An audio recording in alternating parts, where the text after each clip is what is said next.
right, I swear I'm here. We're ready. Hold on. I'm coming. Cat emergency. Car stuff.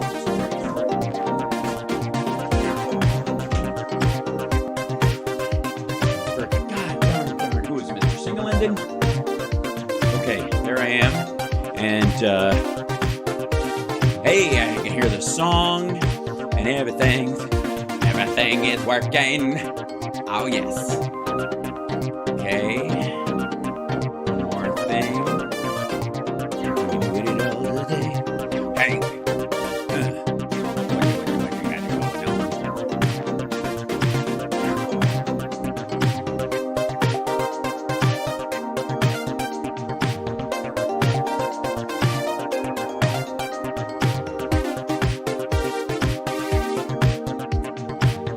Okay. Bitty baby, one more thing. How you gonna do it? Everybody.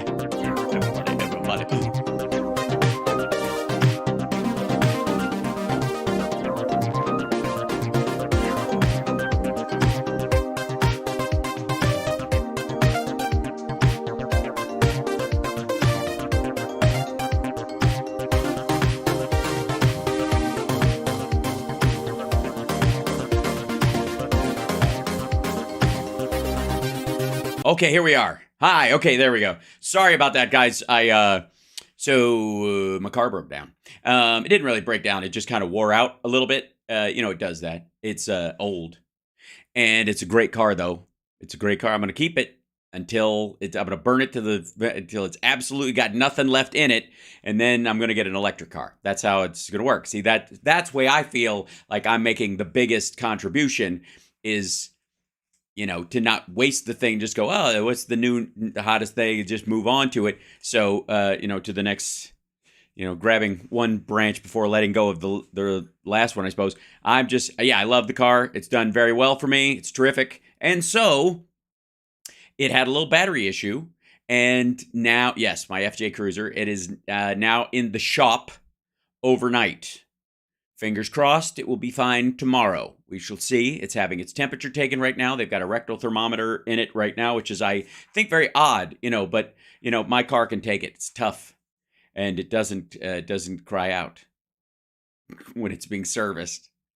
My car will turn its head and cough without even giggling. It's that kind of a car. I'm just saying. And it's my car's a 2012. I've been driving it ever since because I bought it. It's one of those things where you ever buy a car and the fear is you make payments on it, and then the day after you finish making the payments, everything takes a shit, right? That's the idea. Drop your shorts and bend over, Mr. FJ Cruiser. Right, that's exactly right. River.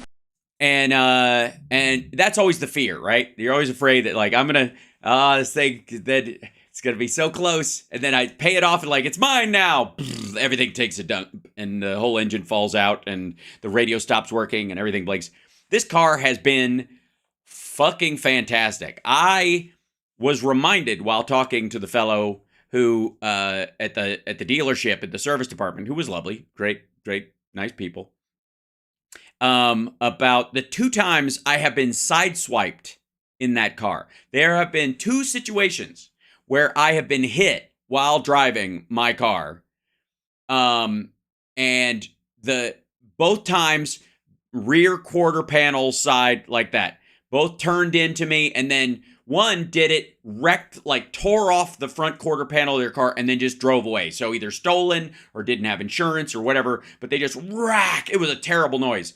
And there was not a scratch on my car, but this thing was dragging, that car was dragging chunks of itself away. Then I was going to my lawyer's office back in the day, and I'm waiting to make a left turn, and this woman decides to go around me, either because she was speeding and just barely missed me on a small residential street, and just goes, like, drives her car right under the fucking right corner wheel of my car, the back tire, and just saws the front of her car to pieces. Just just tore it like, and I got out of the car. I was like, oh fuck, somebody just. It was like a fender bender. I got that kind of fender bender energy. That's hard. That all runs together. Free healthcare for legal. Yeah, look. Right. Fender bender energy. Where I got out of the car and I was like, oh, unfortunately, there is probably a ding or a scratch or a scratchy dingling, and we'll exchange numbers. And I walk around. There is nothing wrong with my car. There is a mild scuff on the bumper, and her car is throttled. It looks like she tried to park it in a chipper shredder. The whole fucking front of it is just all carved up. And I was like, well, sucks to be you. Perhaps you should. I literally had this is so me. But I had this thought when I was looking at her car, and I was like, you know what? I was in the right place at the right time. My car stopped this dickhead from running into somebody else. In my magical thinking, down the road someplace, this idiot was going to run into somebody, and if they were in a smaller car, they might have been harmed. They might have been just like, they might have done some damage to someone's life or their day or their livelihood or whatever. Not me, motherfucker. Like, I just like, grunk. All right, learn your lesson. See you later. Yes, Venmo's a great way to buy me a new car eventually, but I'm not in a rush. I have to say, I have my eye on the electric Hummer, which sounds dirty. The problem with buying and because it's a humdinger, but it's like it's got a 240-mile range, which is fucking plenty. And it carries a bunch of shit. It's great, but I don't know, and maybe you guys could tell me. Hello, chat room. Maybe you guys could tell me how in the ever-loving dog shit does someone walk into a dealership and go, "Excuse me, I am interested in an electric Hummer," and everybody, and to wit, the person behind the desk, if they have any sense of timing at all, goes, "Aren't we all, dear?" So, yeah, I'm interested in the electric Hummer, please. And I would like to see your luxury package. What's the luxury package? No teeth. Oh, that's good. All right, sure. Yeah, that's true. You do it with a smile. Yeah. Hi, how are you? Come here for a second. You probably hear this a lot, but I'm interested in an electric Hummer. Because the gas-powered ones, I gotta tell you, sounds a little forceful for me. It's a little rough, like a little too rough for me. You know what I'm saying? I don't need that kind of. I'm just ease. I prefer to ease into it. I don't need anything that has a sexual connotation that includes a kickstart. So, yeah, I'm just saying. I'd like to see what kind of seats it has. So, anyways, there you have it. So, I can do it. I will do it. You can get used to that idea. And hi, chat room. Welcome. How are you? Don't forget to hit the like. I know I'm running late, but McConnell just said that GOP support for any border foreign aid is dead because Trump wants to campaign on it. Then that's their problem. And I think they're still going to do it. Yeah. I think, yeah. My prediction is they're going to have to find some way to get it across the line, or at least get a vote for it. Or to get to the point where they refuse to have a vote for it, which will be hilarious. Okay. Speaking of hilarious, we've been dealing with so many of the same people lately. We're going to try and dice it up a little bit tonight. And before we get to this one, but there's a theme to what's going on, if I may. And by the way, thanks to everybody who played along in my conversation this morning. I only got to do an hour, and what I brought up in that hour was pretty direct. and no nonsense. And I stand by everything I said. I am all ears for anybody who actually can try and talk me out of it. But so far, nothing. And I appreciate that because it means I'm on the right track. And anyways, I appreciate you guys, and I appreciate everybody who cares enough about any of these topics to give a shit about them in a genuine sense. Just saying. Yes, and tomorrow I think the Bob Cesca show will air that I did with him, which is more like it's like a story about how I do the show emotionally, mentally, psychosexually, and philosophically. Might be interesting. If you're right, whatever. And Jon Stewart's back. Back where? Back in black? Back in the thing? Okay, anyway. Yes. For a given definition of war. Yes, exactly. I think it's an important conversation. Okay, so here we go. This is, okay, there's a bunch of this dipshittery, so I'll just give you kind of the lay of, whoops. Oh, why are you giving me the wrong screen, you silly pants? Why would you do that? Why would you? That's not the right window, you crazy thing. These are, you can see all my, like, notes taking things that I have to try and make work. That's so funny. Nope, that's you guys. And then it's got to be this. It's got to be this one. It's got to be this. Is it this one? This one. It's this one. There we go. All right. Now we got it. Okay. Silly pants. I don't know why they do this. All right. Now I'll shrink this down. There we go. So this is a Jimmy Dore video, clearly. I don't even know if he's in it because he's been touring. And by the way, touring means doing the exact same fucking show that he's not even doing stand-up. They're fucking just doing his show with his, his Idiot Brigade in tow. And at a little theater in Toluca Lake or wherever the fuck. Tour. Get the fuck out of here. Fly up to San Francisco, do a theater like Sexy Liberal did, then we'll talk touring. Okay, but then on top of that, let me see if this one. Oh, God. There's trumpet. And this one. Okay. Oh, that's just the UAW going after. Okay, and then there's this is Mark Levin. Now, we haven't seen Mark Levin in a while, so we'll dive into this. Should be a good time. I reserve the right to bail out on any of these guys if they're a fucking boring, which most of them are. But there's this big thing right now that everybody's a fucking Fed. It's these guys say like Fed and deep state and elites sort of interchangeably, and it's with the same level that like in the days of like at the height of hippiedom. Is that what the thing? Hippiedom? At the height of hippiedom, everybody was a narc, right? It's all about narcs. There's narcs everywhere. Narking. There's narcs, right? Can I make the chat window slightly larger? I can try. Maybe, hold on. Maybe I can make the type bigger. Let's see.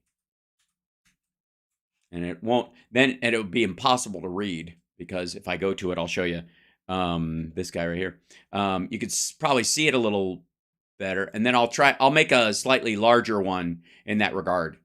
But it can be a bit much, if you know what I mean. But I'll work on that. I'll take that note. Notes are always appreciated to make the show better for you and all your kin. Okay, and the other thing too is why at the same time? Oh, for real? I have the window open twice so I can look at it in this other window and it's the same. That doesn't make any sense. Okay, now I'm mad. Sorry, I will make it bigger in that screen. I think that's a good idea. That's it. Here we go. So this is, let's go back to Mark Levin. Biden is burning the U.S. to the ground. Now, for the record, this does not include Portland, which does not exist anymore anyways. #RIP Portland. And here we go. You can see the war in the Middle East is widening. Well, yes. Widening if you mean we in the UK and other countries aren't going to, and by the way, in the UAE and fucking China and everybody aren't going to let the Houthis bomb commercial ships. It's widening not because of Israel, but because of Joe Biden.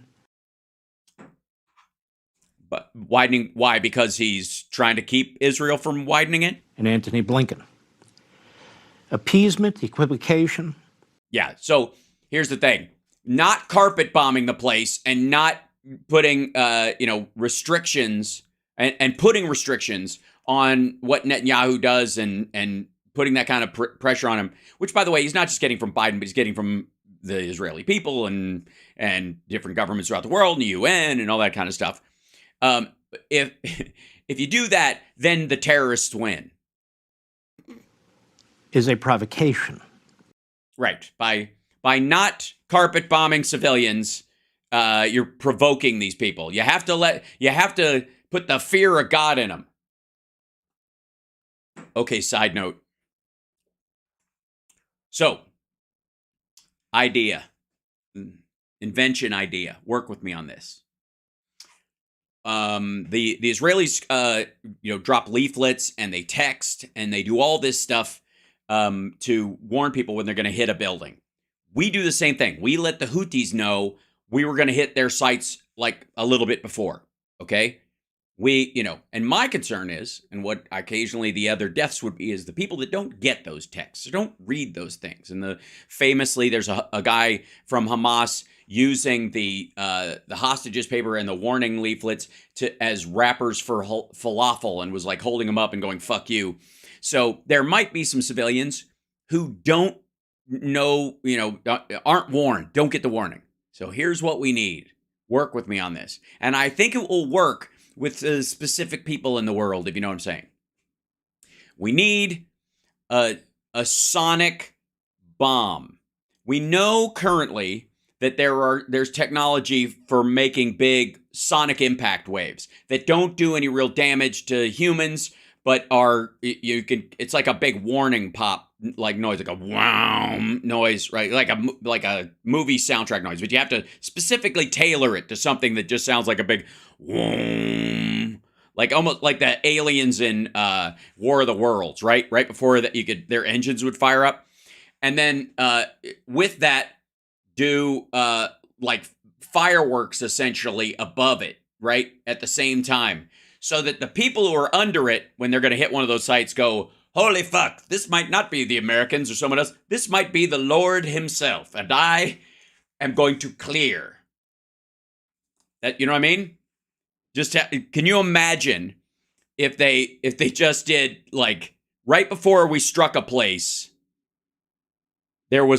we sent one last warning, like, get the fuck out of here. And it was timed with the real munition, based on how long it would take somebody at the center of the blast point to walk to outside the blast point. That's the difference. So you do that first, like that, and just and light in the sky above it, and then they're like, "Oh shit!" And even if you were dead center and the farthest distance to get away from it, as long as you walk in the right direction, I suppose you could look up the circle and go, "I'm walking to the closest edge of that light," and then you just get the fuck out. Yeah, like a rapture warning. Yeah. I mean, I think that would be worth. Think about how much that would cost as a possibility. Think about, the amount of lives it would save. And imagine the kind of legendary, don't fuck with those people kind of effect it would have. Because if you're going to hit it, I don't have a problem with them hitting Houthi missile sites. These motherfuckers are firing at guys like that. In our country, they have a union job. But in most of the world, these merchant marines and stuff are, Jesus Christ, like what they go through, risking their fucking lives on these ships to get these giant, packages. Stop fucking bombing. No. I'm talking about retaliatory strikes that are necessary, or I'll tell you what, tell that to the Houthis. Tell that to the people who started. Then come see me. But if you're going to return that or whatever, shit, I bet half the time you wouldn't even have to bomb.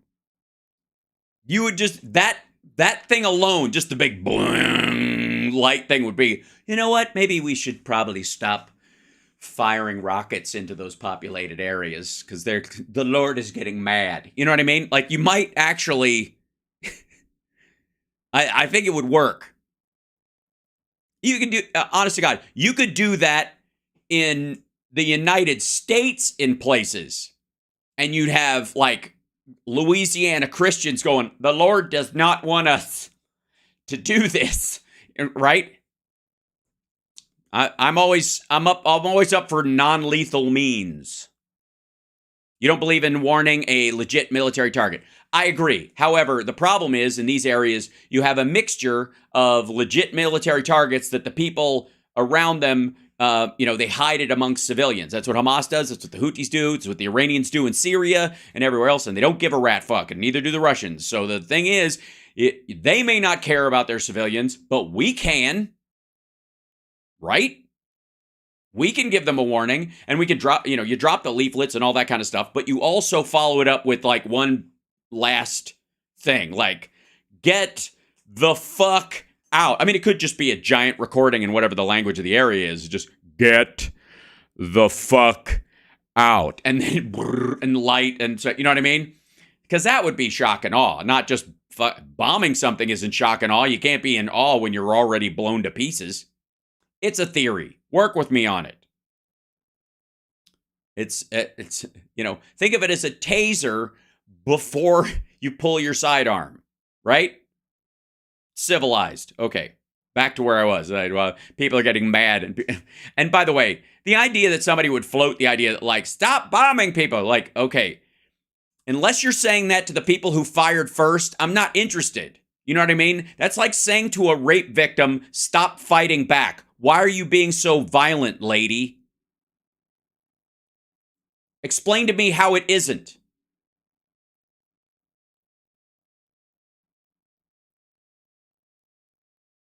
Anybody?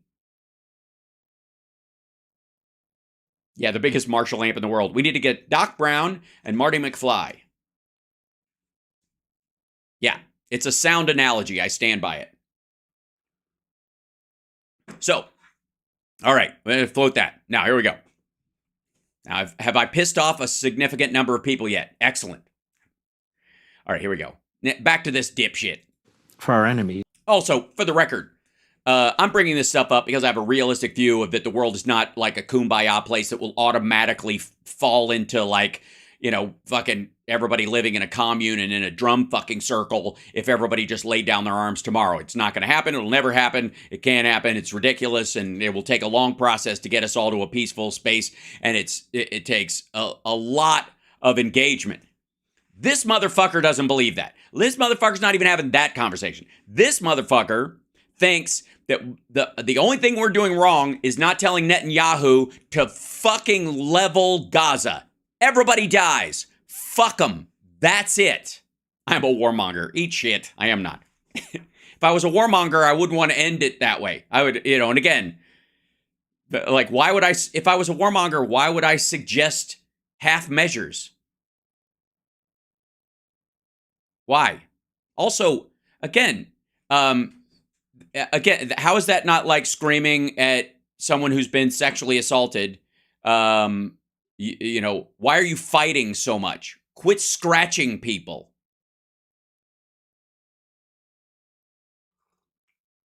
If I was a warmonger, again, it's like calling me an imperialist or something. If I was an imperialist, how the fuck did I bother to learn Chinese when I went there? Right? I'll just wait till they speak English. Whatever. Yeah. You're suggesting that the existing bombing was okay of the Houthi military sites? Absolutely. Unless you're suggesting that the people in the ships had it coming. Is that the idea? Are you suggesting that the merchant marines on those ships should just die so that they can get oil and grain to Africa and goods through the Suez Canal? Explain to me why merchant ships deserve to be fired on. Why did they have it coming? Explain to me how they deserve it. You'd take the oil, right?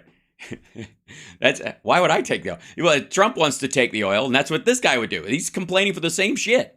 It's not that they need one, but you can see how they conduct themselves very differently under the Biden regime Okay, first of all, not a regime. Secondly, I hope so. than they did when Donald Trump was president. Right, when he gave them the Golan Heights, he recognized the Golan Heights as Israel, moved the embassy to Jerusalem, recognized it as the capital, and basically fired a signal flare over Gaza that said, "Your days are fucking numbered." And it has consequences for us. We have men and women in the theater. They're being shot at. Hold on.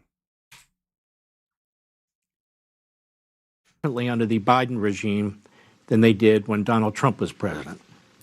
And it has consequences for us. We have men and women in the theater. They're being shot. Okay.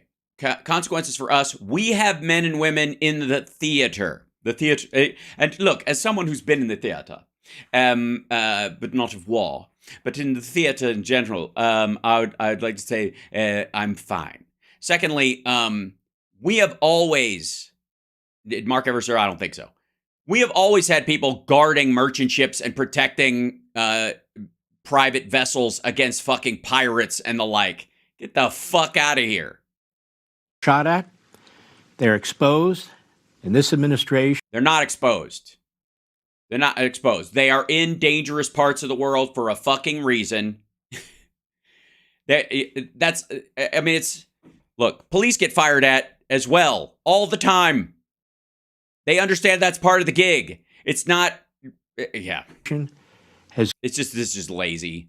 It's gone weak-kneed. It will not attack Iran directly, and of course it has the voices of isolationism and Islamism in our own country urging them not to. Well, no. You don't have to be an Islamist or an isolationist to not want to attack Iran directly. What the ever-loving fuck? Look, we know Iran pays the Houthis. We know they pay Hezbollah. We know they pay Hamas. However, the reason a proxy war often works and why it bogs people down is because you can't just fucking attack a country that hasn't attacked you. Did we learn nothing from the Iraq war? Nothing at all. We're just gonna fucking pretend that all was hunky-dory and that made sense at the time. Fucking the 9/11 hijackers, like most of them were Saudi. None of them were from fucking Iraq, but we had to go in there and this dipshit was all for it. All for it. But that puts our troops at great risk. No. You know what puts our troops at great risk? Attacking Iran. Because a war with Iran has a real military and we would kick their ass. There's no question they would lose. But at great cost. They would definitely, they have the ability to engage with not just us. I mean, look at fucking Pakistan. Holy shit. Okay, so indirect talk aside, if I may. Give me 1 second. I'm going to fucking bring this article over. Okay. So there are regions of this world where, you know how people are like, Here's this.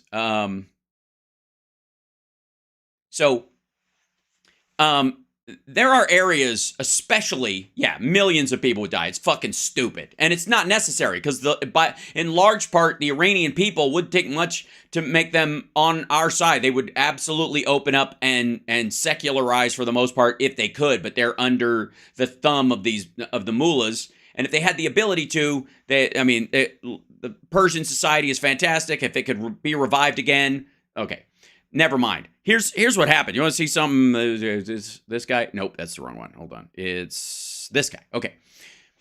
Iran did not strike our vessels, nor did Iran strike Israel, nor did Iran strike the ships or any of our fighters. None. That did not stop them from firing upon Pakistan. Now, Pakistan's a nuclear power. Iran does not have a nuke. So much for the idea that if you have a nuke, nobody will attack you. I don't know what the fuck that is. Either that or this is our way of finding out that the Iranians know something about the Pakistani nuclear program that we don't, which is that it's shit or doesn't exist or it's all lunacy. You know, like they're just pretending to have it. You know, it's like cardboard missiles. But this is an enormous escalation by any stretch. And this had nothing to do with us. Remember, for those of you who don't know, Donald Trump assassinated Qasem Soleimani, the head of the Revolutionary Guard, the guy who coordinated all these like Hamas and Hezbollah groups and all that, who created basically this push plan where they would side with the biggest militaries surrounding Israel and then just start the squeeze, right? That was this guy's big plan. And Donald Trump, in my estimation, fucking illegally killed this motherfucker while he was on his way to the airport. He was not engaged. He wasn't about to cause it. There was no direct threat to the homeland or anywhere else for that matter. He was definitely engaged in war, but he was in Iraq, a sovereign country that we have a relationship with. We don't own their government. And he just hit him with a drone strike just because it matters who's in office and people are nuts. Oh, there's breaking news on Matt Gaetz. Ooh, we'll get to that in a minute. So,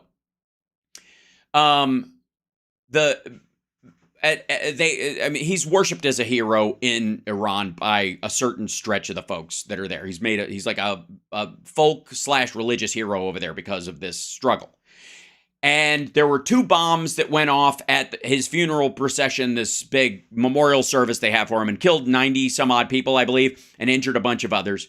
And everybody, just like the fucking Nord Stream 2, said America and the Israelis are behind it. This is clearly part of this. And I can't say I blame them considering what Trump did, right? But I don't know why they thought, but anyways. So it happened, and everybody immediately went to that. It's the United States.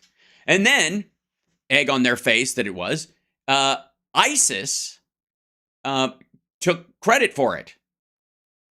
Proudly took credit for the fact that they did this. Now, the ISIS as we know it, with the caliphate and all that kind of stuff, there's also another ISIS. There's ISIS-K. There's kind of like the Al-Qaeda in the Urban Peninsula, that, these breakaways, but they're all kind of loosely tied together. ISIS-K is the one that's up in Afghanistan, and they have ties with people in Pakistan because that's where the Taliban came from, and this hillside. And there's this murky, nobody knows where if you go to Canada, about every 18 feet, if you go to the U.S.-Canada border, about 18 feet, you could kind of see a flag or a marker that says, this is the border. There's big stretches where the territory is really rugged where you won't. But most of the places, like, you can go, oh, yeah, look, it's a Canadian border. There's a little marker here. There's none of that in this area. This is all amorphous and crazy and fucking, yeah. Thanks for the Discord heads up. So anyways, Health ethics probe of Gaetz seeks information from DOJ and woman who allegedly had sex with congressman as a minor. Ooh. Oh, that's good. This is kind of jumping in there. Let me finish this one thought, and then we'll get back to this. So, turned out it wasn't us, wasn't Israel at all. It was ISIS. And Iran, responding to this, bombed places in Syria and bombed places in Pakistan. Just directly. That's a country. That's the country of Iran going boom and hitting both of these fucking places. Right? Yeah, right. Trump defeated ISIS. Bing bong, ding bong, bing bong. Right. So and this is people like Mark Levin will consider this part of the escalation. This has nothing to fucking do with us. This is a random terrorist act in Iran by another group. America has nothing to do with this. The UK has nothing to do with this. The UN has nothing to do with this. This is the kind of stuff that happens internally in Yemen, in the Houthi and Yemeni corridor between those two territories all the fucking time. And Iran just felt like they were caught unawares, and it scared them that they were going to have their own October 7th, and they kind of did in their mind. So they bombed fucking Pakistan. Again, a nuclear country. Where's the news around here that, oh my God, the Iranians are escalating? Right, Pakistan neighbors Iran, exactly. Where's the conversation? Remember all the talk about, like, how dare we give certain weapons to Ukraine because Russia has nuclear weapons and they've got a lot of them? I got news for you. It doesn't take a lot of nuclear weapons to kill everybody. And it certainly doesn't take a lot of them to ruin entire countries for millennia. So one thinks you would, if you actually gave a shit about the issue, this would be equally concerning as this kind of thing. But the reason they're not concerned is because it's always a farce. They're just bullshitting about it. The people who are feigning, they're rending their garments and wailing and gnashing of teeth and all that. Yes, it's all Nikki Haley's fault. She did it. Okay, so this is the story that just came up. Thanks to CSL for popping this in our chat for exclusive. House ethics probe of Gaetz seeks information from DOJ and woman who allegedly had sex with the congressman as a minor. This is play stupid games, win stupid prizes. The reality is the Republicans run the House and they run the ethics committee. And if this motherfucker hadn't pulled the ripcord on McCarthy, I don't think they'd have bothered looking. I think they would have continued to slow walk it. I mean, there's an argument to be had, and it's reasonable. I'm open to it. That one of the reasons why Gaetz pulled the ripcord on McCarthy was to slow down the function of the Republican majority, so that this ethics committee would grind to a halt. Because if the government shut down, you can't exactly have. I mean, we might lose the Hunter Biden thing, but it's not going anywhere, right? But you also, the ethics committee isn't going to be able to meet if the government shut down. Now, is it? And it's kind of curious that this motherfucker can stymie an investigation into himself. And you start to get an idea. Santos had vengeance too. Nancy, you might be onto something. You start to get an idea, though, why a bunch of these motherfuckers hate the FBI so much. Nina says, what's FAFO? Fuck around and find out. That's what FAFO stands for. Also, snafu means situation normal, all fucked up. Just in case somebody needs a primer on those terms. FAFO, fuck around and find out. Snafu, situation normal, all fucked up. Which is a military term when everything sucked. Yeah, FUBAR, fucked up beyond all recognition. Does everybody know it? Yeah, I guess they do now. That's what FUBAR means. Fucked up beyond all recognition. Right, there you go. Yeah. So, yeah, FUBAR is pretty great. FUBAR and snafu are pretty terrific. So, the Gaetz foul. That's terrible. Don't attach my name to this prick. So, while I am very happy, while I'm very excited that they're finally going after this scumbag, and just this creepy, douchey, bro politician prick who has the only endearing, the only endearing trait of him at all is that sometimes he kind of disappears. Right? Yeah. You know what I mean? There were a period there where we're like, we're not hearing a lot from him. Now, a lot of that has to do with the fact that he's trying to hide, he's laying low, right? But, ugh. All right. So, this is CNN talking about this. Sources say that the House Ethics Committee investigating Republican Congressman Matt Gaetz of Florida has now reached out to the U.S. Justice Department and to a woman with whom the congressman allegedly had sexual relations when she was 17 years old. Allegations that Congressman Gaetz denies. We should note. Allegations that he denies. He does not. Well, maybe he denies the election as well. Congress learned that from Tango and Cash, did you? That's great. Gaetz has never been charged with any wrongdoing here. Yeah. But his running buddy who made fake IDs for girls and talked to him on fucking Venmo about paying for these girls, who that dude was engaged with fucking underage girls and moving around and providing them with drugs. That motherfucker is in jail. So it's just you know what I mean? It's like Trump just hung out with Epstein for 2 fucking decades. He had no idea. That's it. Yeah. And then Gaetz hangs out with Joel Greenberg, who's printing these fucking fake IDs and leveraging his job as like a tax investigator or whatever acting. He wore a fucking badge and a gun, and like scaring chicks into thinking he was gonna fucking arrest him or some shit like that. That guy's in fucking jail right now. And these dudes used to hang. But it's just, come on. I mean, who doesn't have a friend who's in jail for making fake IDs for underage girls that you Venmoed hundreds of dollars to, and for stupid, like for tuition and shit like that? Get the fuck out of here. Yes. Girls.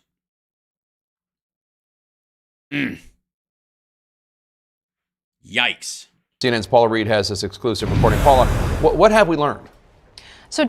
Well, apparently, Matt Gaetz, for those of you that don't know, induces vomiting in almost everyone that speaks to him. And they've decided to check with the DOJ if any charges have been filed, if we can get any of them out of the bathroom, because they've been reading his the charges against him, and most of them can't keep their lunch down. They've lost a lot of weight. They're getting groggy and bleary-eyed. We've learned that the House Ethics Committee investigating Congressman Gaetz has done a new round of outreach to potential witnesses, including a woman who was still 17 years old when she allegedly had sexual contact with Congressman Gaetz. We learned they have also reached out to the Justice Department, asking for materials from its years-long investigation into. Also, for the record, this is allegedly, and I will say allegedly, for legal reasons, it is alleged, amongst other things, that this is the girl that he and Joel Greenberg, I guess, gave ecstasy to while he was, quote unquote, crushing Viagra and pounding energy drinks so that he could, quote, go all night. You have to give ecstasy to the girl. She doesn't want you to go all night. She doesn't. Just the... The congressman, where they examined these allegations of possible sexual contact with a minor, along with other crimes. But as you noted, they did not ultimately opt to charge the congressman. Now, in response to our new reporting tonight, Jake, the congressman says, quote, those allegations were not true, have never been true, and the people who spread those lies have been exposed, indicted, and imprisoned. No, they haven't. And the guy you were with, who he was like Venmo messaging with, is in jail right now. But according to his testimony, all that shit happened. And he's in jail because of his part in it. The weird part is, why didn't Matt Gaetz go right with them? Remind us how we got here, Paula. Well, some bunch of dickheads in Tallahassee thought that Matt Gaetz' dad, being a fucking whatever mayor of Tallahassee or the head of the Republican Party for a period of time, thought electing a confirmed bachelor with a Cuban boy that he sort of adopted living in his house, and the alleged beard lady he would later marry, electing him to public office and making him a congressman was a good idea. I think that's pretty much. Does that bring us up to speed? So back in late 2020, under Trump-appointed Attorney General Bill Barr. See? Coward. He was afraid of being impeached. That's why he didn't. They opened an investigation at the Justice Department into whether Congressman Gaetz or his associates may have had sex with an underage girl, the woman who just received this outreach. First, I would just like to put in the little asterisks. That this curious to hear what the conversations, bringing the people that had a conversation about Matt Gaetz wanting a pardon. He was asking about a pardon. If any of this stuff came up as part of why he was asking for a pardon.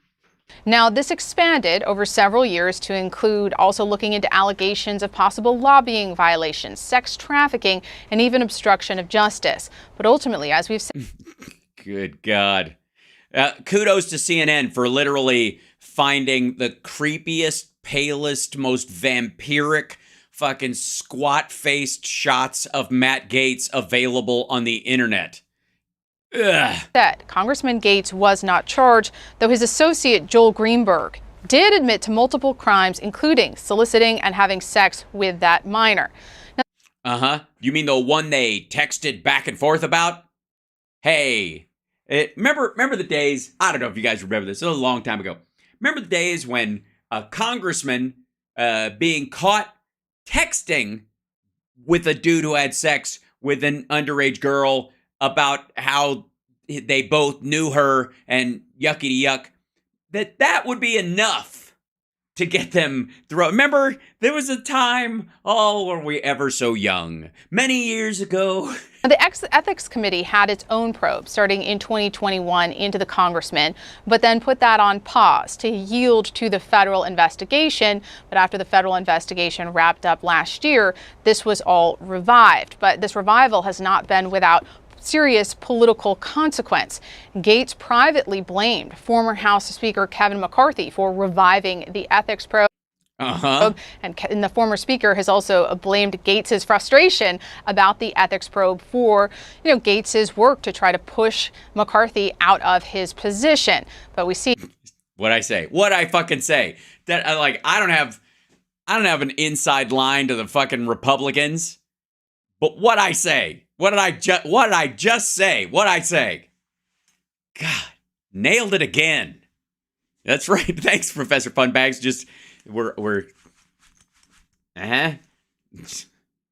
even in a post-Speaker McCarthy world, the ethics probe not only continues, but appears to be ramping up. And do the people that the Ethics Committee reached out to, do they have to comply? We don't have to comply with a voluntary request for information, but then you do risk the possibility of a subpoena. Right. Now, when it comes to the Justice Department, this is certainly not the first request for materials related to a sensitive investigation. Now, they are usually reluctant to just hand over files, particularly in a case like this. They may, depending on the request and the appropriateness of the request, be willing to engage in some sort of accommodation to give the committee some materials, but it's unclear exactly what they're looking for. Oh, for fuck's sake. The DOJ... Well, here, hold on. I'll just, fuck it. I'm just going to look it up. Hold on. I'm in the chat room. I'll talk amongst yourselves for a second. Here you go.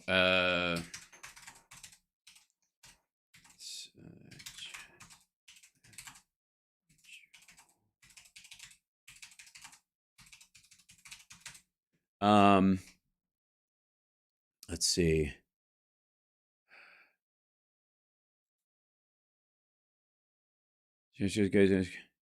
Fallout. Yeah, here you go. So this is, where's this? How long is it? Yeah, it's 2021. Okay, here, I'll show you real quick. So, felt like a setup. WhatsApp chat shows Gaetz ally scrambling to contain fallout. The Florida congressman's wingman said he was paying legal fees for the former teen at the center of the case. This is 2021. The feds are closing in. Rep. Matt Gaetz' friend Joel Greenberg was in a panic. The Florida County tax collector was 5 days away from a federal indictment for sex trafficking involving a 17-year-old. The same one Gaetz is now being investigated over. So Greenberg, and this is 2021. This is right after Trump leaves office. What was the date on this one? Yeah, this is March. Or sorry, April. Beg your pardon. Let's see. Last year, according to WhatsApp chat shared with the federal investigators and obtained by Politico, he fumed that the prosecutor should be fired. He suspected that a political consultant was the rat here. He fretted that investigators had combed through his Venmo Cash App history, which was public. Good Lord. Fearing it led them to the former teen at the center of the case. Gee, you think? Greenberg also said he was paying the legal fees for the woman who is now 21 years old. WhatsApp messages shed light on key aspects of the scandal consuming the Florida Republican and close ally of Donald Trump, and on the state of mind of the man Gaetz once called his wingman, and as he sought to manage the fallout. Greenberg went so far as to push Gaetz to use his influence with Trump for a pardon. Yeah, he's like, get in line, sister. According to two sources familiar with the discussions, including one who heard Greenberg say it repeatedly. Asked about the request from Greenberg, Gaetz previously declined to confirm or deny that it occurred. It's because there were witnesses.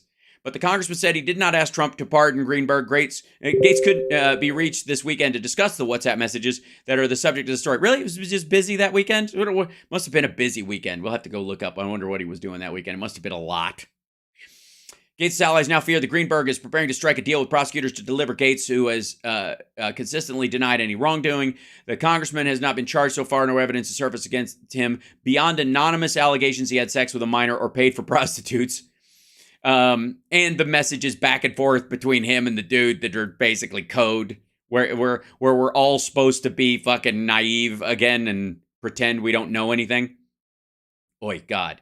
So, who built a reputation as one of the staunchest defenders of Trump and realized act the very Department of Justice. Okay, Greenberg faces decades of prison time from a total of 33 different charges, including identity theft, a host of financial crimes, and stalking a political opponent he falsely smeared as a pedophile. But the alleged sex trafficking, the irony, isn't it always funny that way? It's funny that. And I would like to say one thing about Joel Greenberg. For those of you that are wondering, and I'm sure there are a couple of you, he's not a drag queen. Just for the record, never that we know of. I'm sure there's a chance that footage could come up and throw a monkey wrench into my entire argument, but at no point have we ever. Yeah, there we go. Let's see. Sex trafficking of the former 17-year-old is the most serious charge, carries a 10-year mandatory minimum sentence. Paying for a vintage 99 to retain a lawyer. I'm paying for vintage 99. Fuck, because she was born in 1999. Motherfucker. Greenberg wrote in the WhatsApp chat to a friend who discussed the messages with Politico on a condition of anonymity. They, federal agents, contacted her and wanting her to talk. She doesn't want to talk to them. Nor does she want to talk to the press. She blocked a Politico reporter on social media and her iPhone after she was called and texted to discuss the case on Monday. Her attorney couldn't be reached. Politico is withholding her name because she is the alleged victim of a sex crime. Greenberg's defense attorney, Fritz Scheller, and his client is not paying anyone else's legal bill that he's aware of, and noted that he couldn't speak to Greenberg's arrangement before Scheller began to represent the defendant in December. Scheller suggested his client might cut a deal. I'm sure Matt Gaetz is not feeling very comfortable today, Scheller said after a hearing last Thursday. And there is, I don't doubt that after he's already been sentenced, because fuck this guy, that they also said, all right, but if you want to start peeling away some of your time, now you start working with us. And he was holding out, maybe in his dumb ass, Greenberg in particular, his dumb ass is holding out so that if Trump gets back in, maybe the cavalry will come for him, right? Anytime, yeah. Probably they're interviewing everyone. In the WhatsApp chat obtained by Politico, Greenberg told the friend that his attorney at the time informed him that everyone is going to need a lawyer, but the friend then called Greenberg's attorney and determined that Greenberg wasn't telling him the truth. I have nothing to do with any of this. I think it's incredibly uncool. You're trying to lawyer me up as part of it, Joel. And right, not fucking cool. The friend told Politico that Greenberg's message felt like a setup. It might have been the case. He's not wrong. They will sometimes, in the deal making process, get you to start texting some of your compatriots or your partners in it, or calling them, trying to get them on a wire. That's an age-old law enforcement technique that works like a fucking charm sometimes. And this other friend who wasn't involved in it was like, eat shit, I guess. It's the same. And again, what's the level of involvement if you're friends with Greenberg? Yikes. It's the same playbook he used against the teacher he falsely smeared as a pedophile, and he'll do the same thing to Gaetz if he can get less prison time. Yeah, it'll only work, though. He'll only get less prison time if he can actually substantiate it. I know Joel and Matt paid for some of their bills, rent, tuition, things like that. This is a thing that happens when you're successful and you have these relationships. Are we not supposed to help these women who mean something to us that we care about? Is that prostitution? Maybe if you're a Puritan, said the friend. I mean, they're arrangements, right? And yes, it is, by the way, especially if you dope them up and they're underage. They're girls. They're not women. They're girls. They're girls. Ooh. Fuck off. So anyway, so that's apparently Gaetz is in some kind of deep shit in that regard. So yay. Now, where were we? Oh, we were still talking to this dickhead. But we don't have to. It's a waste of time. By the way, chat, like, subscribe, give a thumbs up, support the show. Let us know, let me know that we're here for a reason, that you need us and you want me to keep doing this and all that kind of stuff. Is this, yeah, okay. Here's, okay, let's go to, this is a short one. This is, this is Trump in New Hampshire trying to kumbaya his way out of taking a giant dump on the chest of the GOP. This is Trump. We're going to unify the party. It already is unified. Well, okay.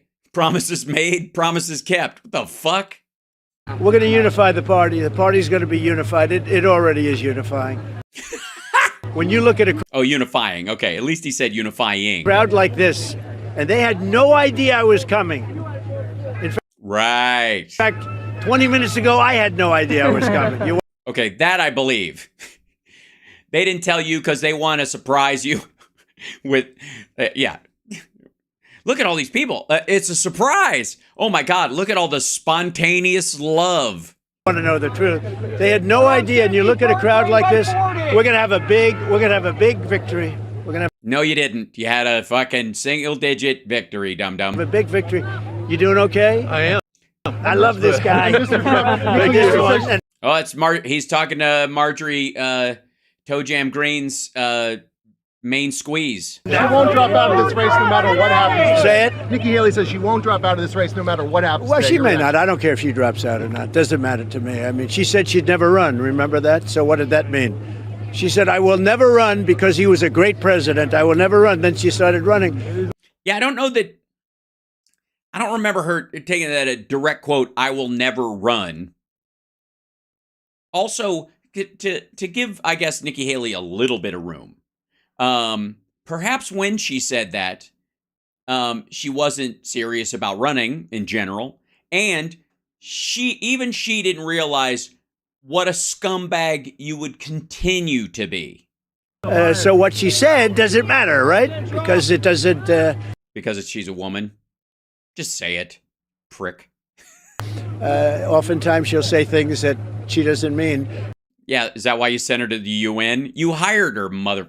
what the I know the best people, and none of them will work for me. So I hire the worst people, by contrast, and I put them in the best positions, and they automatically become the best people until I hate them. But I think that she's worked very hard, but I couldn't care less. If she drops out, that's fine, and if she doesn't...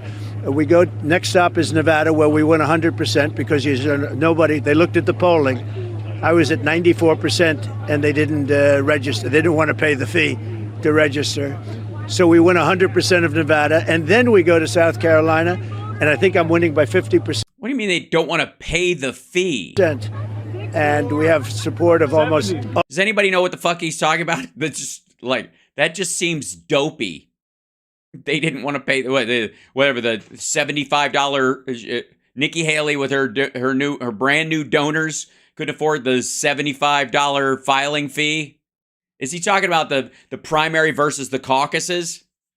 Almost every, is it 70? I'm 70. Am I 70? Come here. If you said 70, I'm going to sign your hat. He said 70, I'm going to sign his hat. That's great. He's got to be a Trump guy. You'll be 4-0 after the first. He's got to be a Trump guy. You think anybody's around you that isn't a Trump guy? Jesus Christ. You know how all in you'd have to be on this dipshit to be downwind from him on purpose? For primaries. Well, look. Also, is it just me, or is he sporting some serious Ben Shapiro caterpillar eyebrows right now? Also, not the flattering, not the most flattering still frame. Feel like I'll just leave it there for a second. Just for any of the just for any of the trolls that are in there. I know you guys love them so much. I want to give you a chance to take a look at it. Take a good long look at it. Yeah, it's great. I mean, maybe if you're lucky, somebody will grab that freeze frame and put it on a Trump coin or stamp, or maybe one of those NFTs. Having good, right? And put him on that's a good one. Thanks, Judy. I love my jacket too. I got to be honest, it's very cheap. I just put my own logo on it, and it kind of gussied it up a little. Hot glue. Should I move on? Are we all nauseous enough? Because good Lord. You always look at it, it's still politics, and Is it? This one should be great.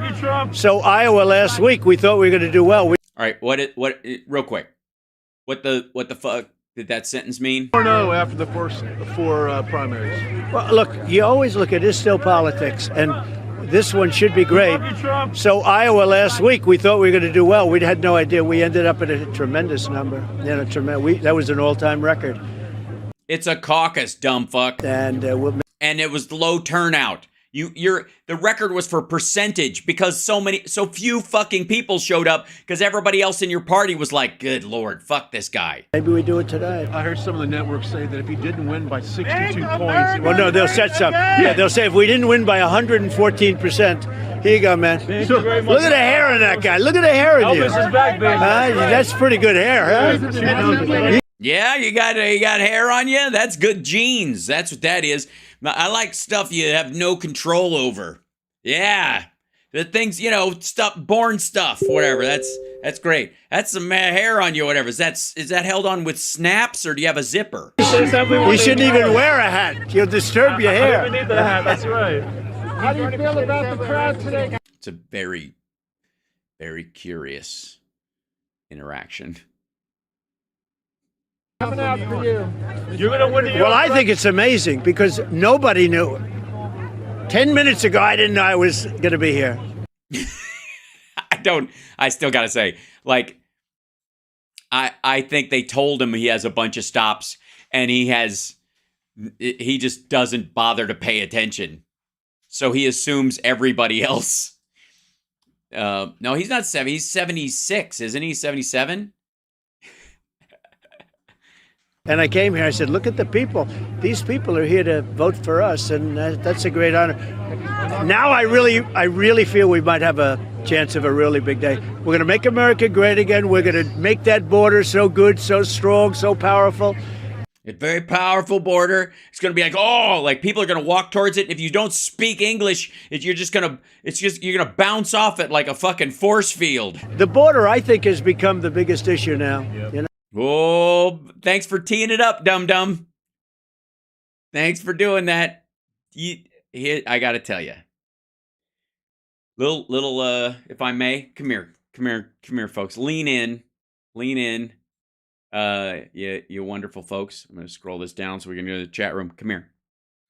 If you're in a contest with someone else and they're looking to find out what your primary focus will be in that, whether it's a sprint or they're working on being first off the line. That's all I care about is first off the line, or I'm really going to pace myself, or whatever your strategy genuinely is. And I'm not talking about fake outs because Trump's incapable of a fake out. Letting your opponent know where all your chips are going. That your bet in the roulette wheel of possible political issues, you're just like, I'm all in on that one thing. That's it's stupid. Because it's a dead giveaway. Now the Biden administration has they're like, okay, we're just going to strategize on a monthly basis ways to chip away at that narrative.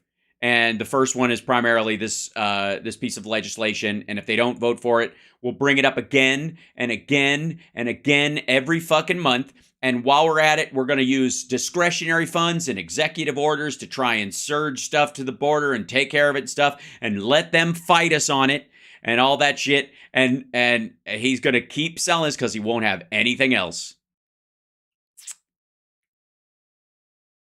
Don't tell. Don't ask, don't tell what your biggest strategy point is, dummy. And I'm so glad right now that he's too busy to watch my show.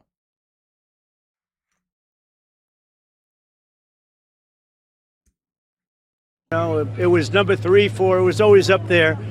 I did such a good job in 2016 that in 2020 it wasn't an issue. The border wasn't even talked about. What'd you do?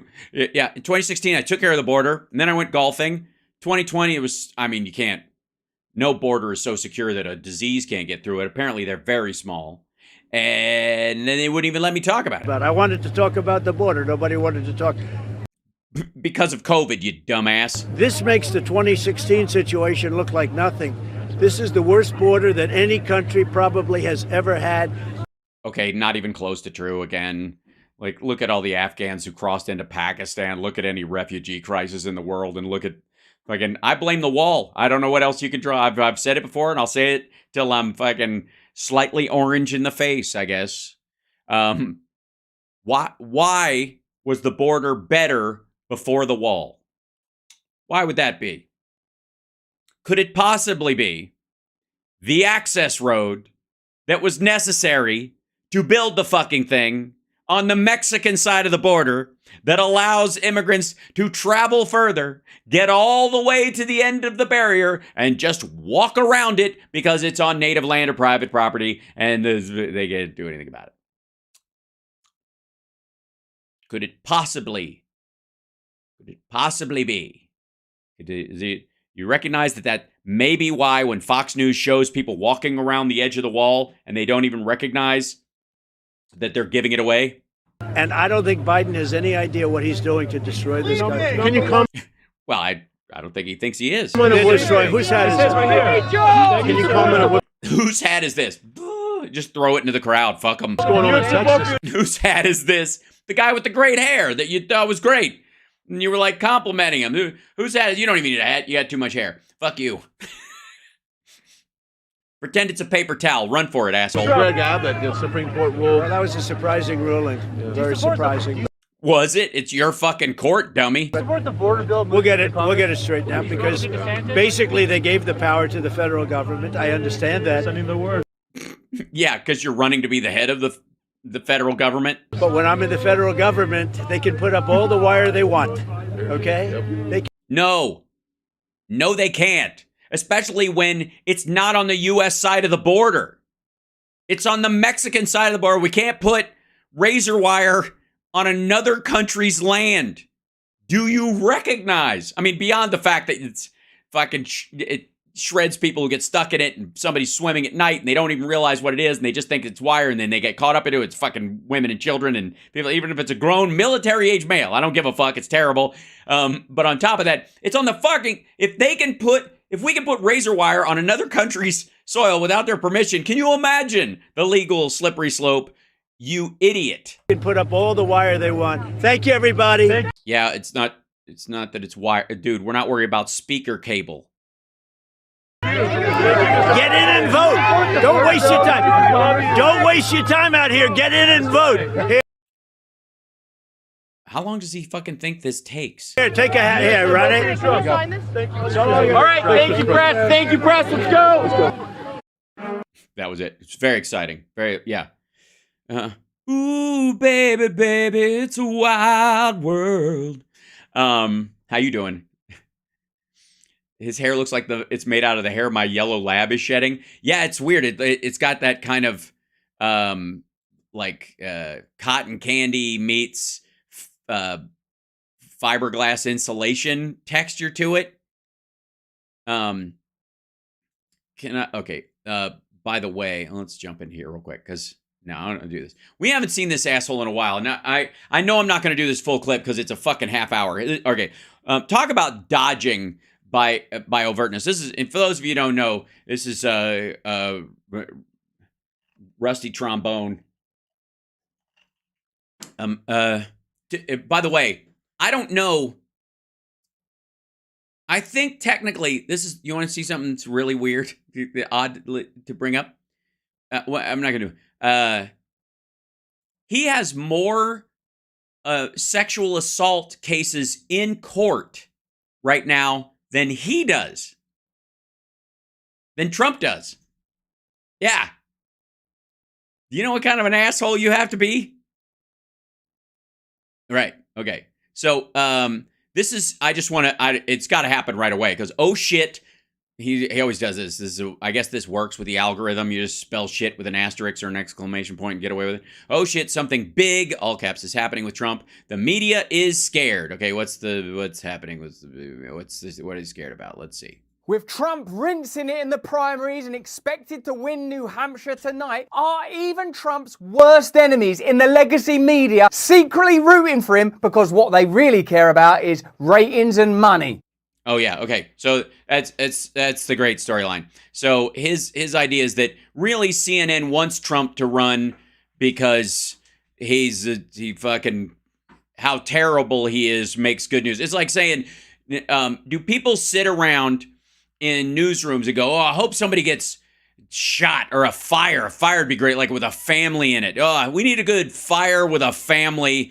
That happens after a shooting and then a car driving through a storefront and like that. That's how they live. That's what he thinks about his fellow human beings. Hello there, you awakening wonders. Thanks for Shut the fuck up. joining us on this voyage to What? Stop with the Jesus hands, dickhead. truth and freedom. Remember, every week we make an exclusive video that's available. Oh, nobody else wants to watch it. It's exclusive, so that because you've reached the number of subscribers is starting to narrow. The viewership is turning down, so you're doing little like gaggles and charging for it. Right on. Available to our supporters by clicking the link in the description. Yeah, I'm not going to do that. I'm not going to. Yeah. Pass. This week's was about excess deaths and the surprising, and let's face it, mortifying, 8% rise in child deaths in the UK and possibly beyond that. With an okay. 8% rise in child deaths in the world. And UK has a similar number, 7.8%. A lot of that has to, and it's, I don't know what I forget what the exact age range they're specifically talking about, but a lot of it, he leans into it's related to the jab, that it's about vaccines, right? When in reality, the jump in numbers actually from suicides and like violence of self-harm and family violence and that kind of stuff. And there's a rise overall, just like there's a rise in violent crime in the world, there's also been a corresponding a rise in domestic violence, and that domestic violence raises child mortality, and that's what it's from. But the idea is that he just wants to think that the jab turned everybody into a child-killing zombie, and that's what he's selling. Just because we're not going to dig into it, but that's where he's going. Exclusive video covering John Campbell's content and look at what could be causing these excess deaths across the world. That's why he references John Campbell, because John Campbell talks about excess deaths like myocarditis related to the vaccine, that kind of stuff. Need a legacy media. Yes, RSV is another reason. Absolutely. I'm never going to tell you about it, so support our. Also, infant mortality and child deaths in China is through the fucking roof and is skewing the world, like the overall average very high. Content so we can grow this movement together, because it's not a movement. It's not a movement. You're in a studio making it look like you're in a house. Out there in the legacy media space is a complicated world. Even those that claim to hate Donald Trump more than Satan, more than... God damn, there's a lot of edits in this. Is it just me? Fuck, this is staggered like crazy. Beelzebub, more than... Look at that. The darkest imaginable realms seem to be secretly rooting for him, because when Trump's out of office and out of the picture, they have to lay off legacy media workers. Their advertising revenue slumps. So, is it possible? Oh, God. Okay, so I guess this is supposed to be because LA Times is having issues because they have a union dispute and their office downtown costs way too much fucking money and there's no other site they can move to and all kinds of stuff, and that the legislature is going to come in and kind of help them out possibly in that big story. And we're going to mix that with it that fucking CNN is losing numbers because there isn't enough awful in the world to cover. Are you shitting me? You think the news is short of engaging, frightening, gripping stories right now, especially the large networks? Get the fuck out of here. Possible that the reason the hysteria and amplification of the anti-Trump narrative continues to abide and even... Anti-Trump? Not anti-Trump. Anti-pussy-grabbing second-generation rich kids who game the system and bullshit their way to the front of the line, treat everybody like shit and endanger all our lives with shitty policies, and then blame everybody else as a secret Democrat who just got them coffee and thinks that hashtag all the fucking best people that they hired over all these years were magically, just villains sent from the deep state elite to stop him from working. That's what I'm against. The fact that it's not the name I hate, it's everything this shithead represents. It's a waste of time. Increases because the legacy media need Trump. Now, no, they don't.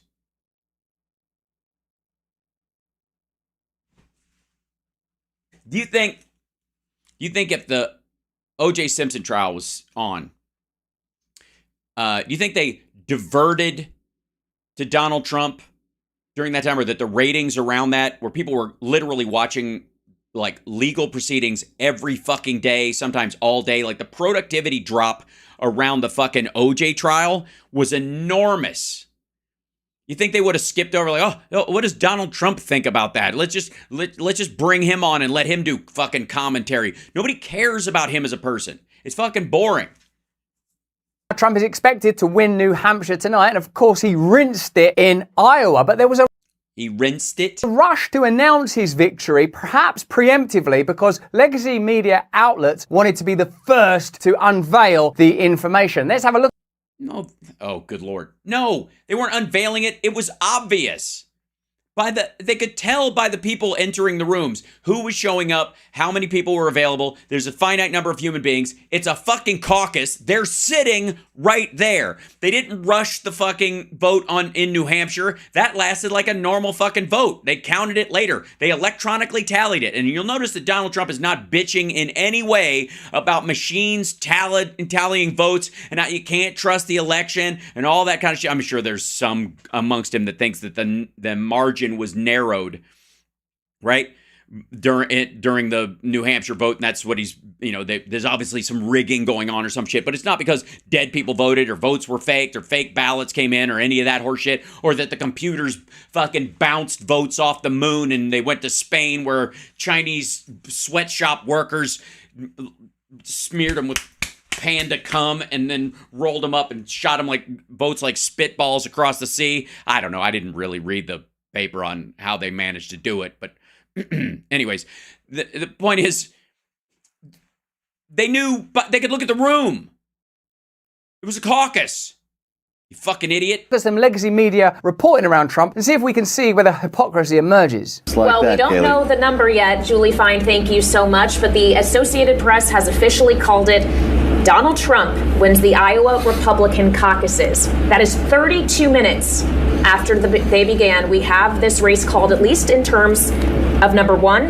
There's a reason the news looks how it does. There's a reason it's often a male and a female in suits in front of important... As opposed to just one male telling everybody how they should fucking live.